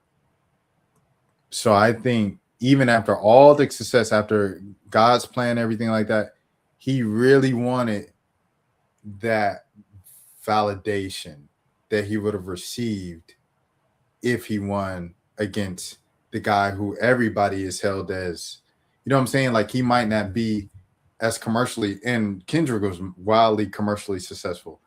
But he wasn't Drake. Like Drake is as commercial as it can get possibly in hip hop for 15 plus years. So it's like Drake was like, okay, I conquered that. And you remember when he said, I could rap and make it go pop or whatever, you know, you say all that. He wanted that acceptance as rap king. So I think that's what he had to gain out of the battle. And I think that's why he took it. And he took so much pride in it. No, and that's a fact. I think for sure. And that's why I say, like, you know, to be known as this generation, that like that would have gave him all that validation. But now, I think now, 2 years later, he realizes he'll never get it. Like, it's not even because of like, yeah, he lost the beef, but I think regardless, he was never going to really get that respect that he wants. Because they like, it was the whole situation was proof that everybody wanted him to lose anyway. Like, I mean, I'm not saying Kendrick didn't take it. Like, Kendrick won. Like, Kendrick like did what he had to do. But I'm saying, like, realistically though, they didn't want Drake to win. Like, people did not want him to win. So it's just like that respect he wants as a rapper wasn't going to come from a beef. The respect he wants as a rapper, honestly, I'll keep it a buck with you. I think it's coming from Iceman right now. You know, like I think that's where people are really being like, like, okay, Buddy Penn is really top notch. Because as Jelani said, and I've said, and like so many other people that I've heard, like even, you know, like personalities, they're like, this is some of Drake's best rapping ever, you know? And this is him really getting into a different bag where it's like, all right, like the bars are the highest level they can get. And I think he realized it's like the beef stuff ain't gonna give me the respect I want. Me just out rapping y'all genuinely is the only way I'm going to get the respect. And that's why I say him with Jay-Z. I think if Jay drop a track, if Jay really, and I do feel like maybe he'll get a verse. I can see like him giving Jay like maybe a verse, maybe. But at the same time, I think it's just gonna be more subliminals. And I think he's gonna egg it on, like excuse me. I think he may egg it on to like, all right, if you really want to do this, then like drop something, you know? And then, you know, Jay may get into that bag and, you know, then they go from there. But I don't think Drake is going to jump out and full-fledged, like, be like, all right, like, I'm trying to make this happen, turn this into a thing, you know? No, I don't know if he'll like actually say his name, because I know Drake definitely does the thing. Like even when he beefed with Meek, he never technically said his name, like actually saying Meek Mill, but he threw enough shots that you knew he was talking about Meek. I think it's gonna be direct enough that it's gonna be very clear, like he's talking about Jay. Like I think, I don't know. I just think at this point it's like I said, they've been doing this every few years. Like even by this point, they had already fallen out. They had the whole like issue, like Watch the Throne thing when they was taking shots at each other before that, and then they had the issue with Drake not disrespecting, but like kind of joking about Jay in the magazine, and then Jay responding on the We Made It freestyle with Jay Electronica. Like they, even by this point, 2018, they had already fallen out a few times and got back cool. I just think at this point, because of the way Jay responded on stage, and because it'd be one thing if Drake just threw like one shot at him on one song on the album. It was like 3 or 4 different songs on there where he had some lines at Jay. So I like I said, I don't know if he'll actually say his name, but I think that it's gonna be direct the next time they go back and forth. I think on the other end, we have to say this too. The same way that I asked, is Drake scared to go to battle again after the Kendrick situation? You got to ask, is Jay-Z, this going to sound crazy, is Jay-Z equipped for rap battling in 2020s? Because you can't be cool in rap battle 2020s. Kendrick, all of a sudden, knew how to work social media when it was time to go to battle. And he talking about, oh, I'm not good at social media. That's why I don't post. I don't know how to use it, to be honest. Joker, you use social media so much. You tweeted 5 times in 5 days. I watched it. We all seen it. You posted on Instagram to follow up the Let the Party Go Out a few months later. You know how to use social media. And we seen the Finsta where you wearing Tisa Kareem merch and everything like that, doing burpees in Compton Park. We seen it. Anyways, Jay-Z, this whole thing of I'm too for Twitter. I'm too. You can't do that, bro. If you want to go to battle in 2026, you got to know how to use social media. You got to post. Are you willing to post, or are you just gonna release everything tomorrow? You know, to the same point I made about Drake, I think Jay has way more to lose. I think if he beats Drake, it'll be like a wow moment. But I just don't think that's yet again this will be legacy. I think if Drake lose yet again, he's still gonna sell, and I mean Jay is gonna sell forever, but true.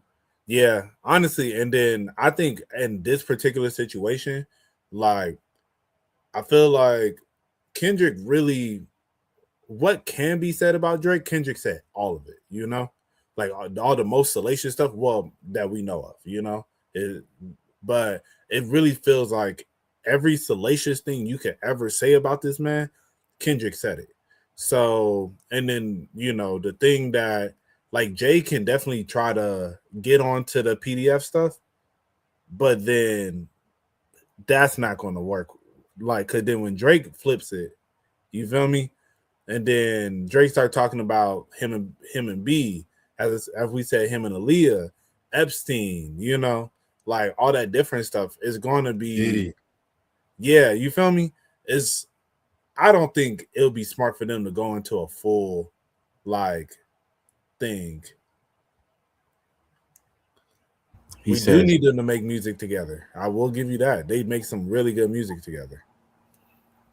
You know who need to get together? Who? Freddie Gibbs and Benny. They would make. Do they have any songs together? They had like 2 really good songs, and then they started beefing. They do have a song together on. They got 2. They got one on Freddie's and then one on Benny's. Yeah, I'm about to say, because I know. I was just thinking about the Alfredo. Yeah. You remember Freddie Gibbs and his child's mom? They got in a fight with Benny's crew. Yeah, I thought that was beautiful.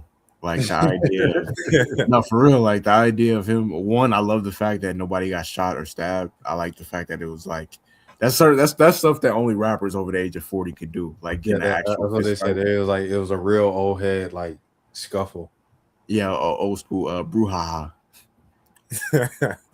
Nah, facts. It's beautiful right there. But yeah. I do think I'm gonna be. I mean, maybe I'm wrong. I think that like the same way Drake and Kendrick reached a certain point where it just had to happen. Like it had been brewing so long, where it was like eventually. I think this is gonna be the year where it gets like. I don't think it's gonna be like where it was where Kendrick was putting on, like you said, 5 songs in 5 days. But like, I think in the near future, like within the next month or so, we get like a Drake verse about Jay, and then Jay got them shows coming up in New York. I wouldn't be shocked if we got an album like later this summer or later this year. I think it would be like a very direct lines back at Drake, but we'll see. I could be wrong. Real quick. Okay, yeah. Go ahead. Real quick, while we're still on the Jay-Z topic, bruh, I feel like it's bogus how Jay did J. Cole. I feel like some of Jay's weakest features is with J. Cole. Like he never put him on he never gave him no iconic verses. I mean, they only got Mr. Nice Watch. They got A Star Is Born and Mr. Nice Watch. I think those are the only 2 songs they ever did. Yeah, and then it's like you giving Drake Light Up.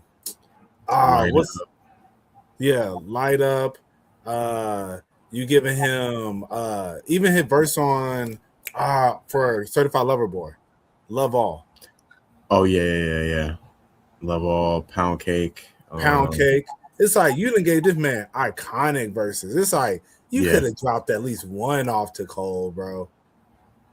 said all the old rappers trying to resurface and all the YNs of the industry are getting deleted, locked up, or falling off.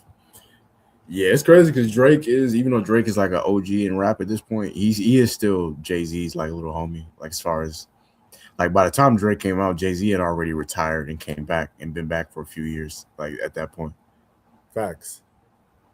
And then facts to zero. Jay-Z is stay Drake. Yo, Oh, Jake, oh yeah, he- go ahead, John. Mr. Nice Watch is the worst song on that album That's what I'm Like- saying. by far. I wanted to say, I saw a lot of people down talking the Lotto album.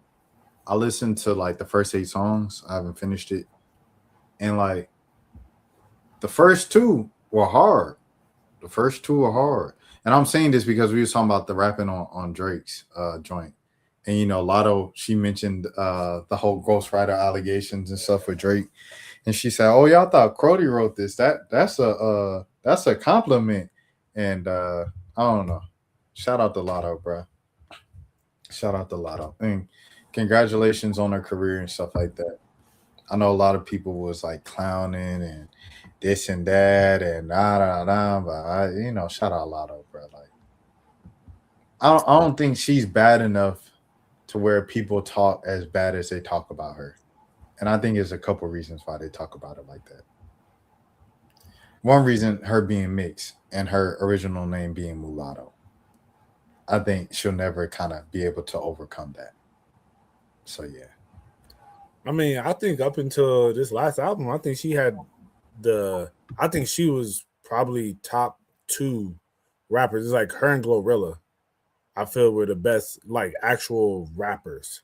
You know, like of course, you know, ain't nobody really beating out Sexy Red right now. You know, Cardi always has like the love of every woman, you know, and you know, Meg is, you know, always loved. Doja Cat, I can't let you, you know what I mean? Nah, facts. Nah, Doja, I will say Doja definitely is, I think at this point is more underrated. Like, I think she was like exactly where she needed to be for a good minute, but now like the momentum for it is definitely slowed down. But as I said, for up until about this year, like Lotto was snapping on verses, you know, like she was really getting in her bag. So I think I'm with you. I'm with you when you're right. Yeah. So, but I'm gonna definitely listen to that. I haven't listened to it yet.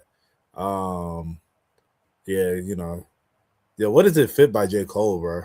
Hey, Doja snapped on the album too, by the way. This was that era when like they be showing the old NBA, like when they was wearing the vest with the fake glasses. Like, yeah, this was that era right here, the preppy, you know, we got to dress like this to get into the club era. You know that his glasses fake. That's why I'm dating girls who's ain't. Dang, Donald, why you gotta be so mean? I'm a nice guy. That's why you broke up with me. And then 21 Savage had the Trayvon Martin line. I didn't know that was 21 Savage that had that bar.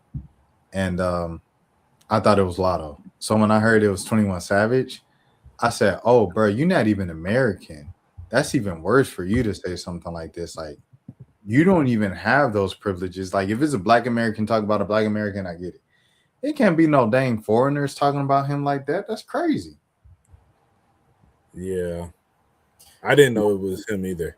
You know what's wild? Now that I think about it, 21 Savage is on This Is America. Because he's the American dream, bro. That's the name of the album. That's what I'm saying. What'd you say, Jelani? I said he been here since he was like 7 though. I know we get our jokes off, but it ain't like he came here when he was like 16. Boulder, Crestwood, Glenwood Road, name a hood out wagging us. I get the rest and then I sang it up. This is not as gay yet. Man, shout out to 21 Savage, man. I know I just did a whole 180 on bro, but shout out to 21. That's crazy. Yo, that's how people would do you, bro. Just threw that man under the bus and was like, hey, but his music fire though. Yo, okay, last question, Larry, then we can completely move on. Have y'all heard the other 2 albums? I've heard some of No, Megan. I haven't listened to Habib T yet. Okay. I ain't gonna lie. Well, I know Rashad, you don't really like R&B Drake. Jelani, if you like R&B Drake, Habibti, he did his It's thing dope. on that, bro. Yeah, bro, I ain't gonna lie. I had that. Honestly, I've been listening to that more than Iceman lately, like at the crib. Oh wow. Like, Okay. yeah, like as I'm like, if I'm out and about, like, I'm gonna turn on Iceman. But when I'm in the crib, I just turn on Habibti, let it play from start to bottom. Yeah, I'll give it a honest front to back listen tomorrow because I'm off. I'll just give it like a full spin because I hadn't even, like I said, I heard songs from Made of Honor, but the night all the music came out, it was just so much going on. It was like I was just kind of focused on Iceman mainly. But yeah, I'll give it a full listen tomorrow. Hey, but next week, man, I ain't gonna lie. I've been tapped out. It's a lot of albums I've been wanting to listen to, but I think after about this week, I'll probably be, like, all right, let me get back into my bag because the Giveon album had dropped. That Black album just dropped last week, I think. So and then it's like I think like 2 more albums that I want to listen to that just recently dropped. So Vince Staples' rock album coming out this Friday. fact. Oh Yes. yeah, I'm looking forward to that. I just saw that I just saw the release date the other day. I ain't know it's coming out so soon, but yeah, I'm gonna definitely check that out. Yeah. Oh, shout out to Kenny Mason. He dropped an I album. was literally about to shout out Kenny Mason. Yeah. Shout out Kenny Mason, man. Shout out to everybody in the city doing their thing, bro. Hey, shout out Nick Grant. Nick Grant dropped. Oh, shout out Nick Grant. I didn't even know Nick Grant dropped. You put me on. Yeah, so that's what I'm saying. It's a lot of music that like came out. It just I still haven't listened to the Kalani album yet. you ain't missing. No, I'm joking. It's good. It's good. I'm listening to that Jalen Josie like heavy. Like I'm replaying it. So shout out Jalen Josie, bro. Dang, who else came out like recently? Kenny Mason was kind of like, Suave for sure. He's got that Back to the Trap freestyle, the opener. He's got Jermaine Dupri on it, and then he's got the joint with Nassan, You Don't Know Me. Oh man, what? Those two are hard. Shout out to Coop. Coop had a drop in there, whatever. The producer like the Coop, and I always like that stuff. Lareezy coming out at the end of the month, at the end of June, but he just released his second single for that album. Have you heard Isaiah Rashad? I got through most of it. It was just like, but this was the problem with that one. I had like 5 albums to listen to that day. It was like I listened to 1K Few, I listened to Key, and I had to listen to Kehlani, Isaiah Rashad, and then somebody else.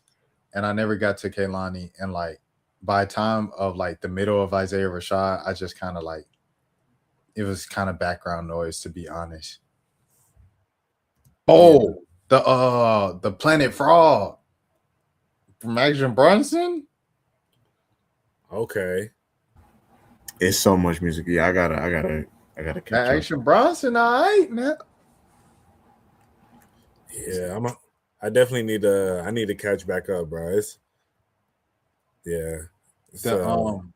I'm sorry, Mo. But the Earl sweatshirt in Mike Pompey Utility, that album it just grew on me. Like I think every Earl album from some rap songs on, it's been something that I had to sit with for like a long time to kind of like, you know what I'm saying? It took a couple listens. Because some rap songs I didn't like from the first listen.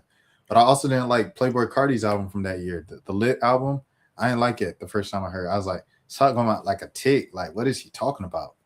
Couple months later, Chopper Funk, Mrs. What? Like, I was into it, bro. Like, same thing with the Earl joint. But there's some rap songs, I'm like, what is he doing rapping over these inverted beats?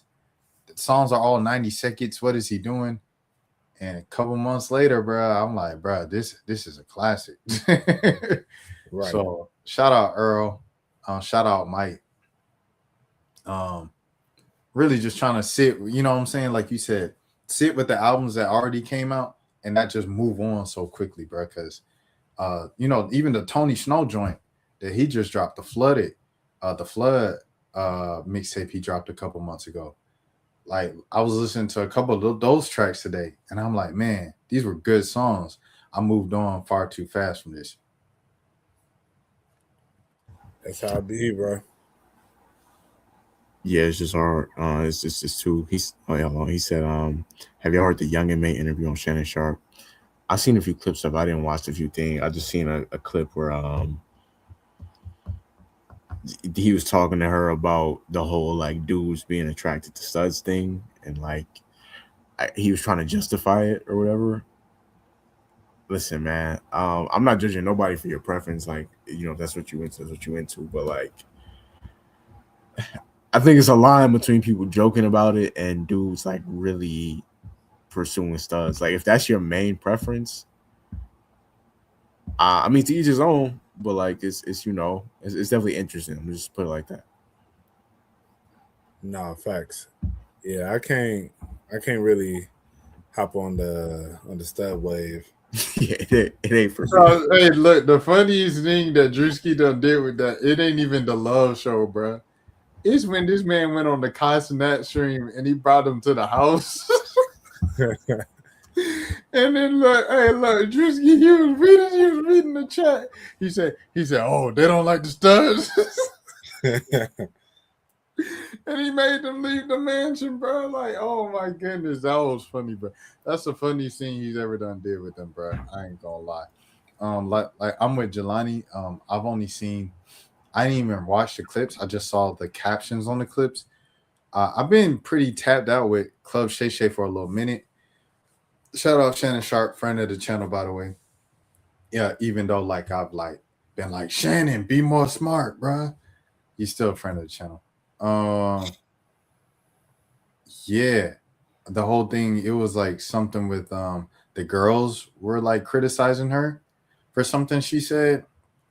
She said she likes feminine women, but she doesn't want to flip them from being straight to being gay. And like women were like, oh, she's no better than a man or something like that. I don't know. Well, so much be happening, like you said, Jelani, on Twitter too.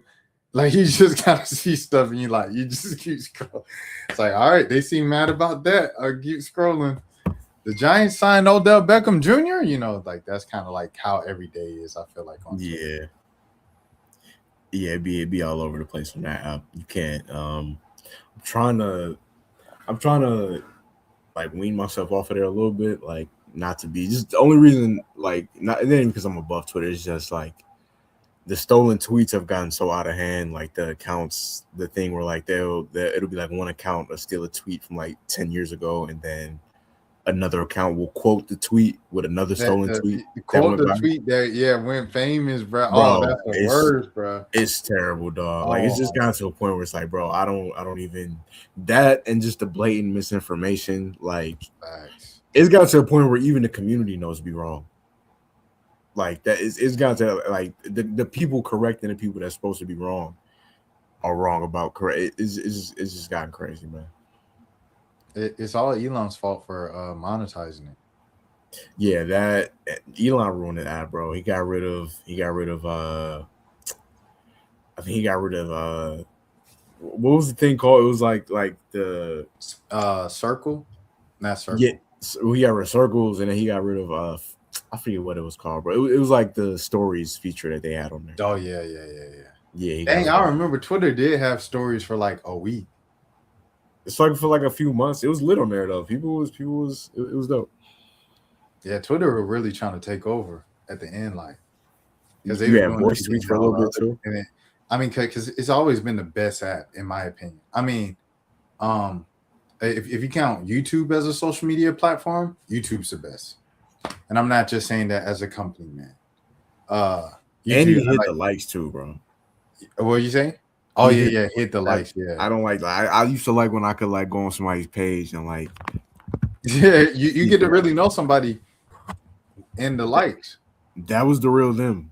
Not they girl tweets. will send you hits in the likes. It's like I like roses on Tuesdays. Or she would dish you in the likes. You right. Yeah, I I've wish had this that man happen. would stop texting me. He like, oh, shout Or you out, see, or shout you out. see her liking the guy that she like her new dude or whatever. Yeah, and then like for the dude, she'd be like, look, I ain't got no girls on my likes. Yeah, facts. Yeah, that was an error. All I have is YouTube. I think YouTube's the best here. I'm not gonna lie. Like YouTube's the best. But I think for like the quick hitters, Twitter's the best. no facts. But YouTube just anyways, why did I bring up this picture of Russell Wilson? He retired today, and I felt like he deserves like something. Like people kind of just moved past it, probably because he should have retired before last season. Like the Giants should have never happened with him. But I mean, I felt like he is a pretty prominent black quarterback in NFL history, and culturally wise, he has a large impact as well off the field. Um, Shout out to Russell Wilson, man, for being a positive black man. And like I said, I really hate it when the Falcons played him and stuff when he was in Seattle, and like he just was like a pest around the pocket, super mobile, and every single time it looked like the Falcons were finally going to get him. The edge rushing was terrible, horrific for the Falcons. Like if they had better edge rushing, they definitely would have been in the Super Bowl that year, 2012. But he just escaped out the pocket, extend the play, and then he had a good arm too. He wasn't just a runner like every kind of the black quarterback. Excuse me, reputation back then. Like he had a good arm before it was like typical for a black quarterback to have a good arm. And to win the Super Bowl at his height, I think is legendary stuff. So shout out to Russell Wilson. Shout out to Russell Wilson. He's a Hall of Famer to me. Some people I've been seeing saying otherwise, but his first 10 years in the league, I mean, he was consistently like one of the top 10 quarterbacks in the league. Won a Super Bowl during that time. Went to another Super Bowl before they lost. But still going to back-to-back Super Bowls, winning one. They made the playoffs, I think, like every year he was in Seattle. If they missed, it might have been one. Like I could be wrong, but like I won't say every year he was there. They went to the playoffs even his rookie year. So yeah, no, definitely shout out to people are gonna remember his last few years, but like if you go look at that, like I said, the first 10 years in Seattle, like he definitely to me put up a Hall of Fame resume.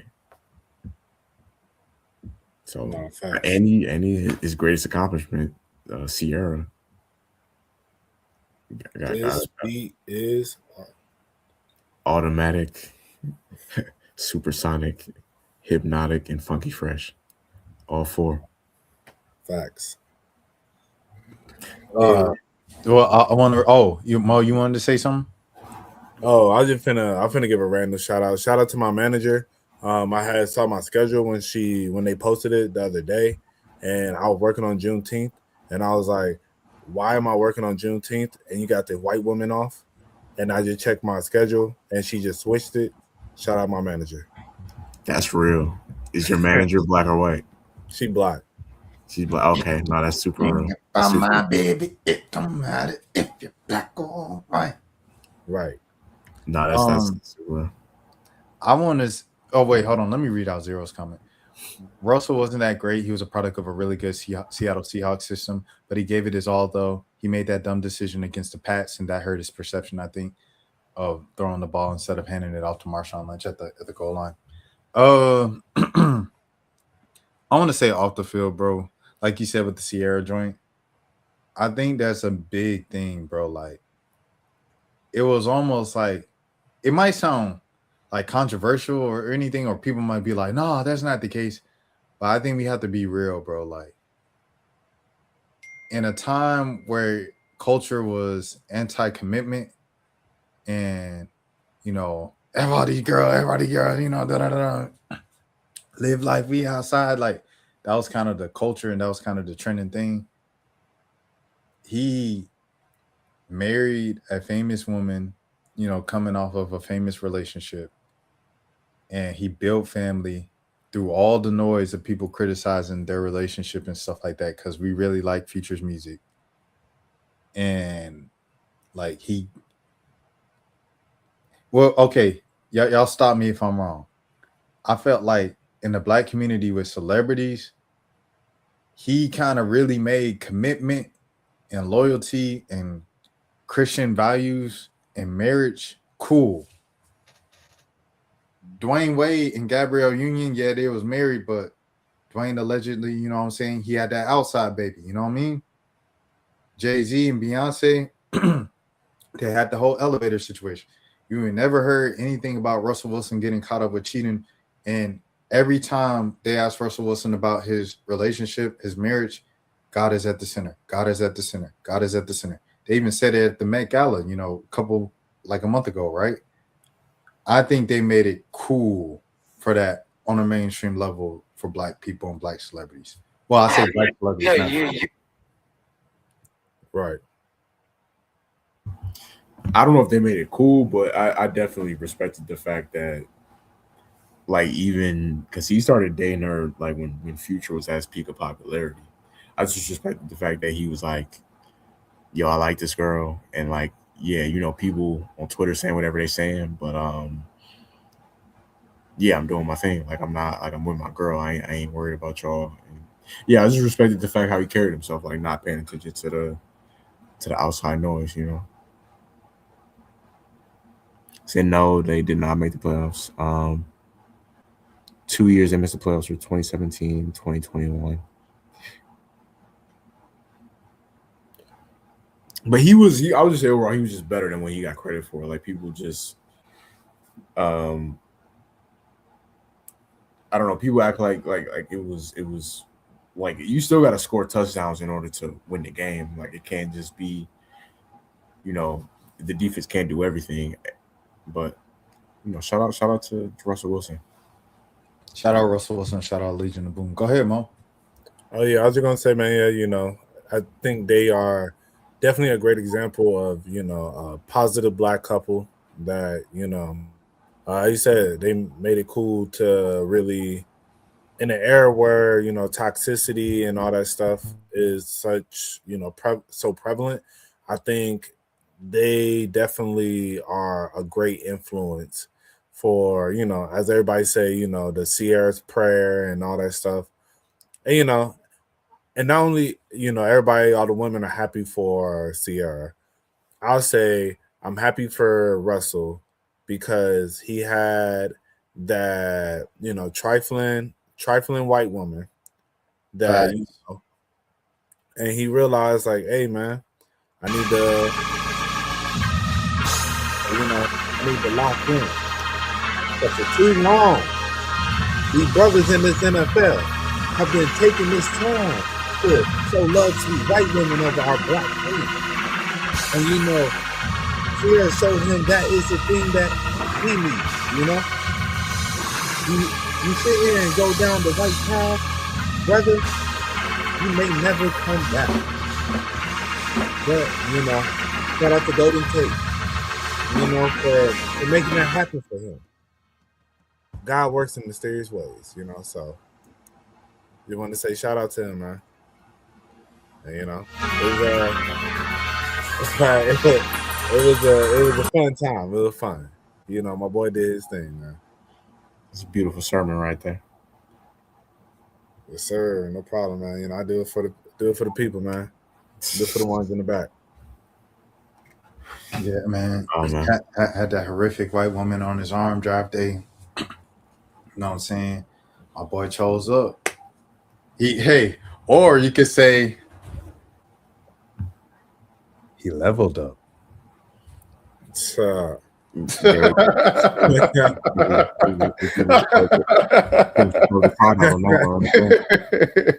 you go. Shout out Sierra too, man, representing the A, man, home team. They didn't know how rare it is. Decatur, where is greater? Right. Did y'all see the discussion of who's the baddest from the West Side? And then you know, some people were like Chloe, since Chloe's from Mableton. And my boy asked me, Rashad, y'all West Side adjacent, who's the baddest out there on that side of like town? and then I was like Brandy, Cardi's Where baby I'm about to mom, say where Monica from? Monica from Southside. Oh, okay. But I mean, Chloe and Holly, they're from Mapleton, so people picked them. I saw a couple of people in the comments. It was wild, and they picked my journalism auntie, bro. They picked L. Duncan. Oh yeah, they wilding. I mean, she is beautiful. Don't get it Yeah, twisted. yeah, no. Yeah. But shout out my journalism auntie L. Duncan, man. It's all respect, bro. Yeah, no, I mean you can't say that, but I'm saying from me personally, like she is. I don't know. She's a married woman, so I'm saying respectfully, but like yeah, no, she's a beautiful woman. But if I gotta pick out of those, yeah, I'm definitely Chloe. I mean, Amaretta is beautiful too, though. Oh yeah, no. Amaretta for sure. Amaretta. She's pretty. If it was between Chloe and Amaretta, I'm going with Amaretta. See, brother, I don't know about that. Yeah, I don't know. And it ain't got nothing to do with skin tone either. It's Yeah, I'm not a colorist. That's the thing about me, Jelani. oh wow. It's totally just and I'm light skinned, so it looks even crazy. I love my beautiful dark skin, brown skin girl. See,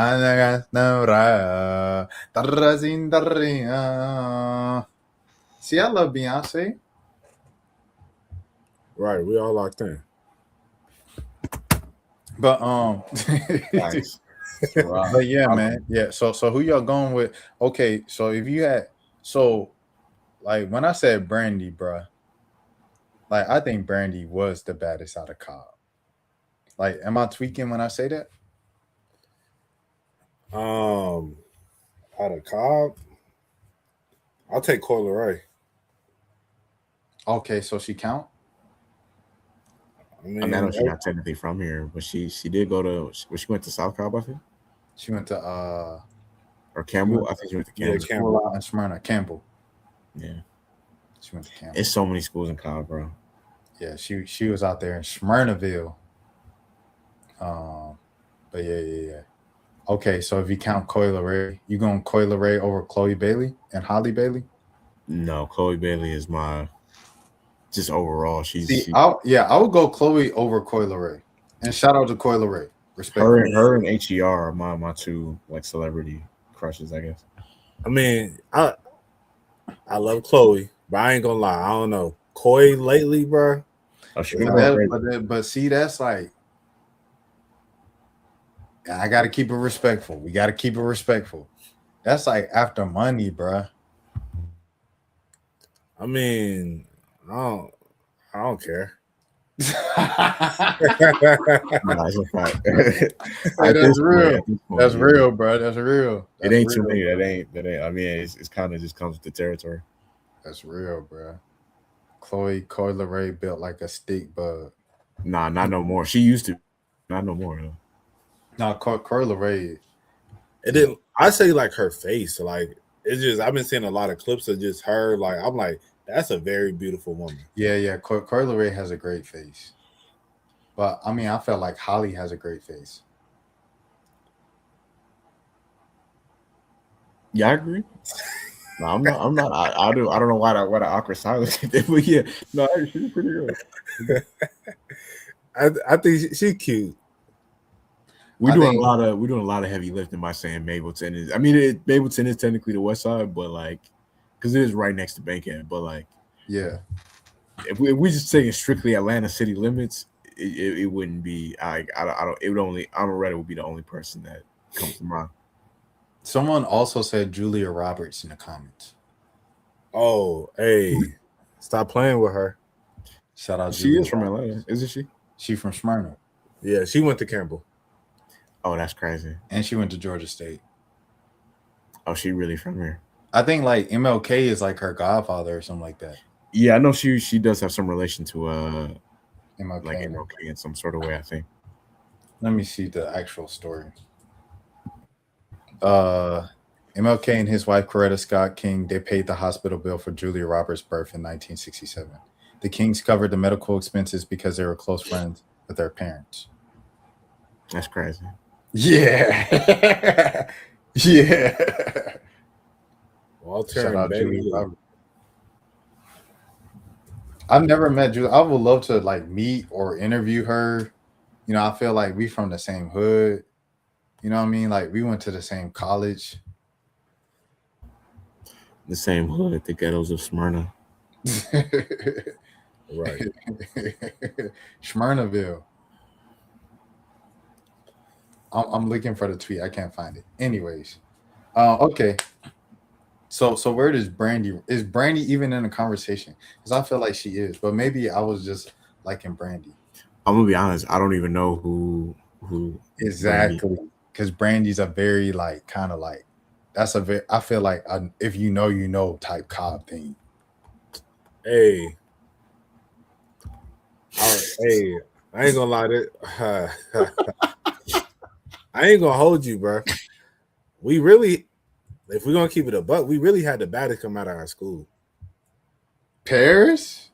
Well, I know that's crazy to say names like immediately. I was gonna say like, Shout out to shouts out, man. you already said it.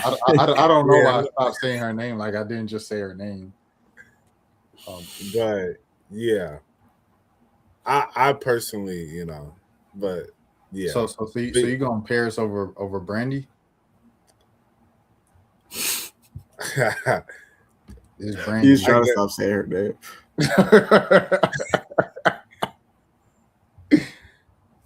Because I'm like, if just so happened somebody we went to school with pop in, they're gonna be like, okay, this is a weird convo. Oh yeah. That's why I was like, that's why I really wanted. Hey, we're cooked, bro. It's GG's. I'm not gonna lie. Like, I had to commit to the bit the first time I slipped up and said her name. I was like, I'm just committed to it because it would have been easier if you know what I mean. If folks was like famous, because then they'd be like, oh, everybody knows. But no. Yeah. Folks did not get that famous, so it was like. But I don't know. Brandy famous because she Cardi B in. Yeah, no facts. That's crazy. Hey, shout out to Gio. Shout out, bro, Gio. Okay, so do you? All right, now okay. This is probably like an off-string conversation. But I'll say this. Brandy's attractive, but Monica was it back then. Shout out to Brandy and Monica. Yes. With Gio. We'll wrap because we had 2.5 hours. And it's about to be 1 a.m. Hey, shout out to Yachty getting his studs back. That's what I'm saying. Do you think Gio is going to go back to mask presenting, or is she going to stay with the more feminine look? Man, I don't even know. Because I don't even know what, like, I don't, them all coming back together, I don't know. Because her and Caribou I don't think they ever stopped being friends. Yeah, they never stopped being friends. So I don't know if it's like she back with the gang of like she concrete again, or if it just we all just popped out to show love, Well, Kara said she's cool with being concrete again, and she was added to the Instagram bio. Kara said she's cool with being with them again because she's not on a contract with them anymore. So she was like just on some like love type stuff, you know what I mean? Like just being back with her friends, recording family, everything like that. She says she cool with that because she's not under contract with Quality Control, QC, or Concrete. True. But Gio, like I'm saying, like now that it's post Cardi, and I feel like this is getting into very, very parasocial talks. I'm well aware of that. But like post Cardi, does it like this is very Wendy Williams of me. I ain't gonna lie. And I always wanted to avoid like being Wendy Williams. But post Cardi, do you keep the long? I'll be wondering. Or do you go back to the, you know what I'm saying? Gio. I don't know. Time will tell. Time will tell. To strap or not to strap? That is the question. Well, will you date another man after this? Or was that just a one and done? Maybe Cardi just had the swag, He just made him act different. Chill. I told my brothers rolling. Yeah, who is Wake that? up. That's definitely not Cardi on that ad. It's the first of the month. Can I hear that drop one more time? Oh yeah, go ahead, Mo. Chill. Was that Mo? I thought you pressed the soundboard. Okay. Nah, that was I Mo. didn't see Mo. Look, Mo did one of these. That's definitely not. That definitely didn't sound like Cardi's voice. All right, that makes sense. Sometimes you got to cross into the gossip territory to ruffle a few feathers to see what falls into place. No, we gotta be, to bring it back to Jay-Z, we gotta be chatty patty sometimes. I was telling Mo, I was like, I just can't cry because I was looking at Poetic Flacco, bro. Poetic Flacco posted his YouTube revenue for the month. Boy, that man was at $122,000. Oh, God. But you gotta spread misinformation and gossip. Yeah. His whole page is like, Floyd Mayweather just made the worst decision of his life. Every video, yes. Yo, so-and-so's career is finished. Yo, all right, I'm pulling it up right now. And the word finished to be in all red, in all caps. And I was like, I don't know if I could live with myself for doing that. I couldn't live with myself for doing that. Here it is. This is just today. Exposed badly. The Sauce Walker and Drake drama just got worse. Boosie crying. He is done. The AI crying. Boosie. He want him. Sauce Walker vows to. So he got 2 Drake Sauce Walker videos in 24 hours. Three straight videos that say this is bad for the caption. This is bad. He is done. 4, excuse me. Really bad news. This is so bad. He hates him now. He got exposed. They sent threats. He is done. They are going to jail. She is done. Yeah, I like the equality here. You know, he is done. Yes, it's nasty. He mad at me. This won't end well. He is done.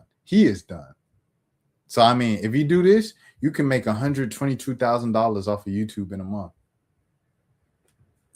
So if y'all see me posting like this, it mean I sold out.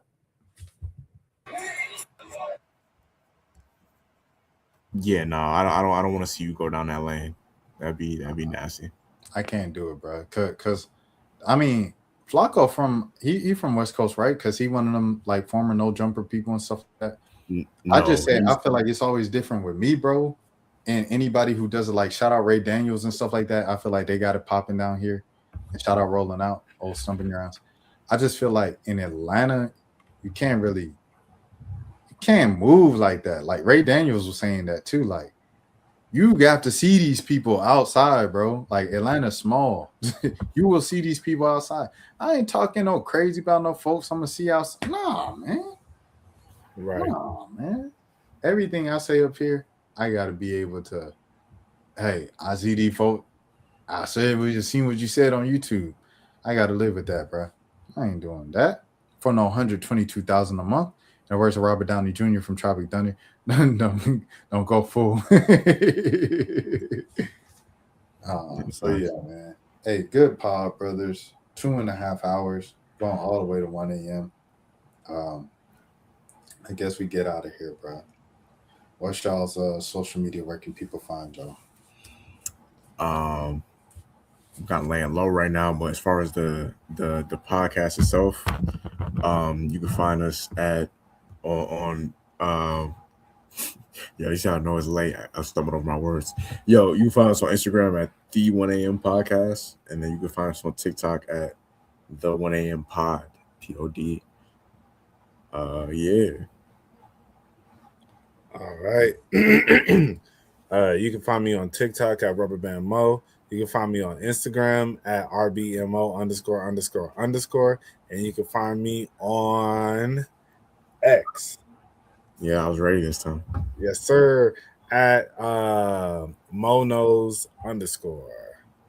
So yeah, tap in. Find me on all platforms, RBMO. Good streams, y'all. Appreciate you being here, man. Salute, bro. Yes, sir, Zero. Appreciate you, brother. And also get that. Make sure you stream that new RB Mode project as well. Make sure you stream. Show that boy some love. All streaming platforms. Just look up RB Mode. He gonna pop up. All right. And until next time, we will see you guys next week. Yeah. Much love from NYC, Brooklyn all day. Yeah. I wanted to say like Brooklyn. Like what is the Brooklyn? Show love, spread love. That's the Brooklyn way. Spread love is the Brooklyn way. Spread love. That's the Brooklyn way. We'll do that. All right, we're out, man. We're gonna see y'all when we see y'all. Peace. Peace. Throw your motherfucking hand. Get 'em high.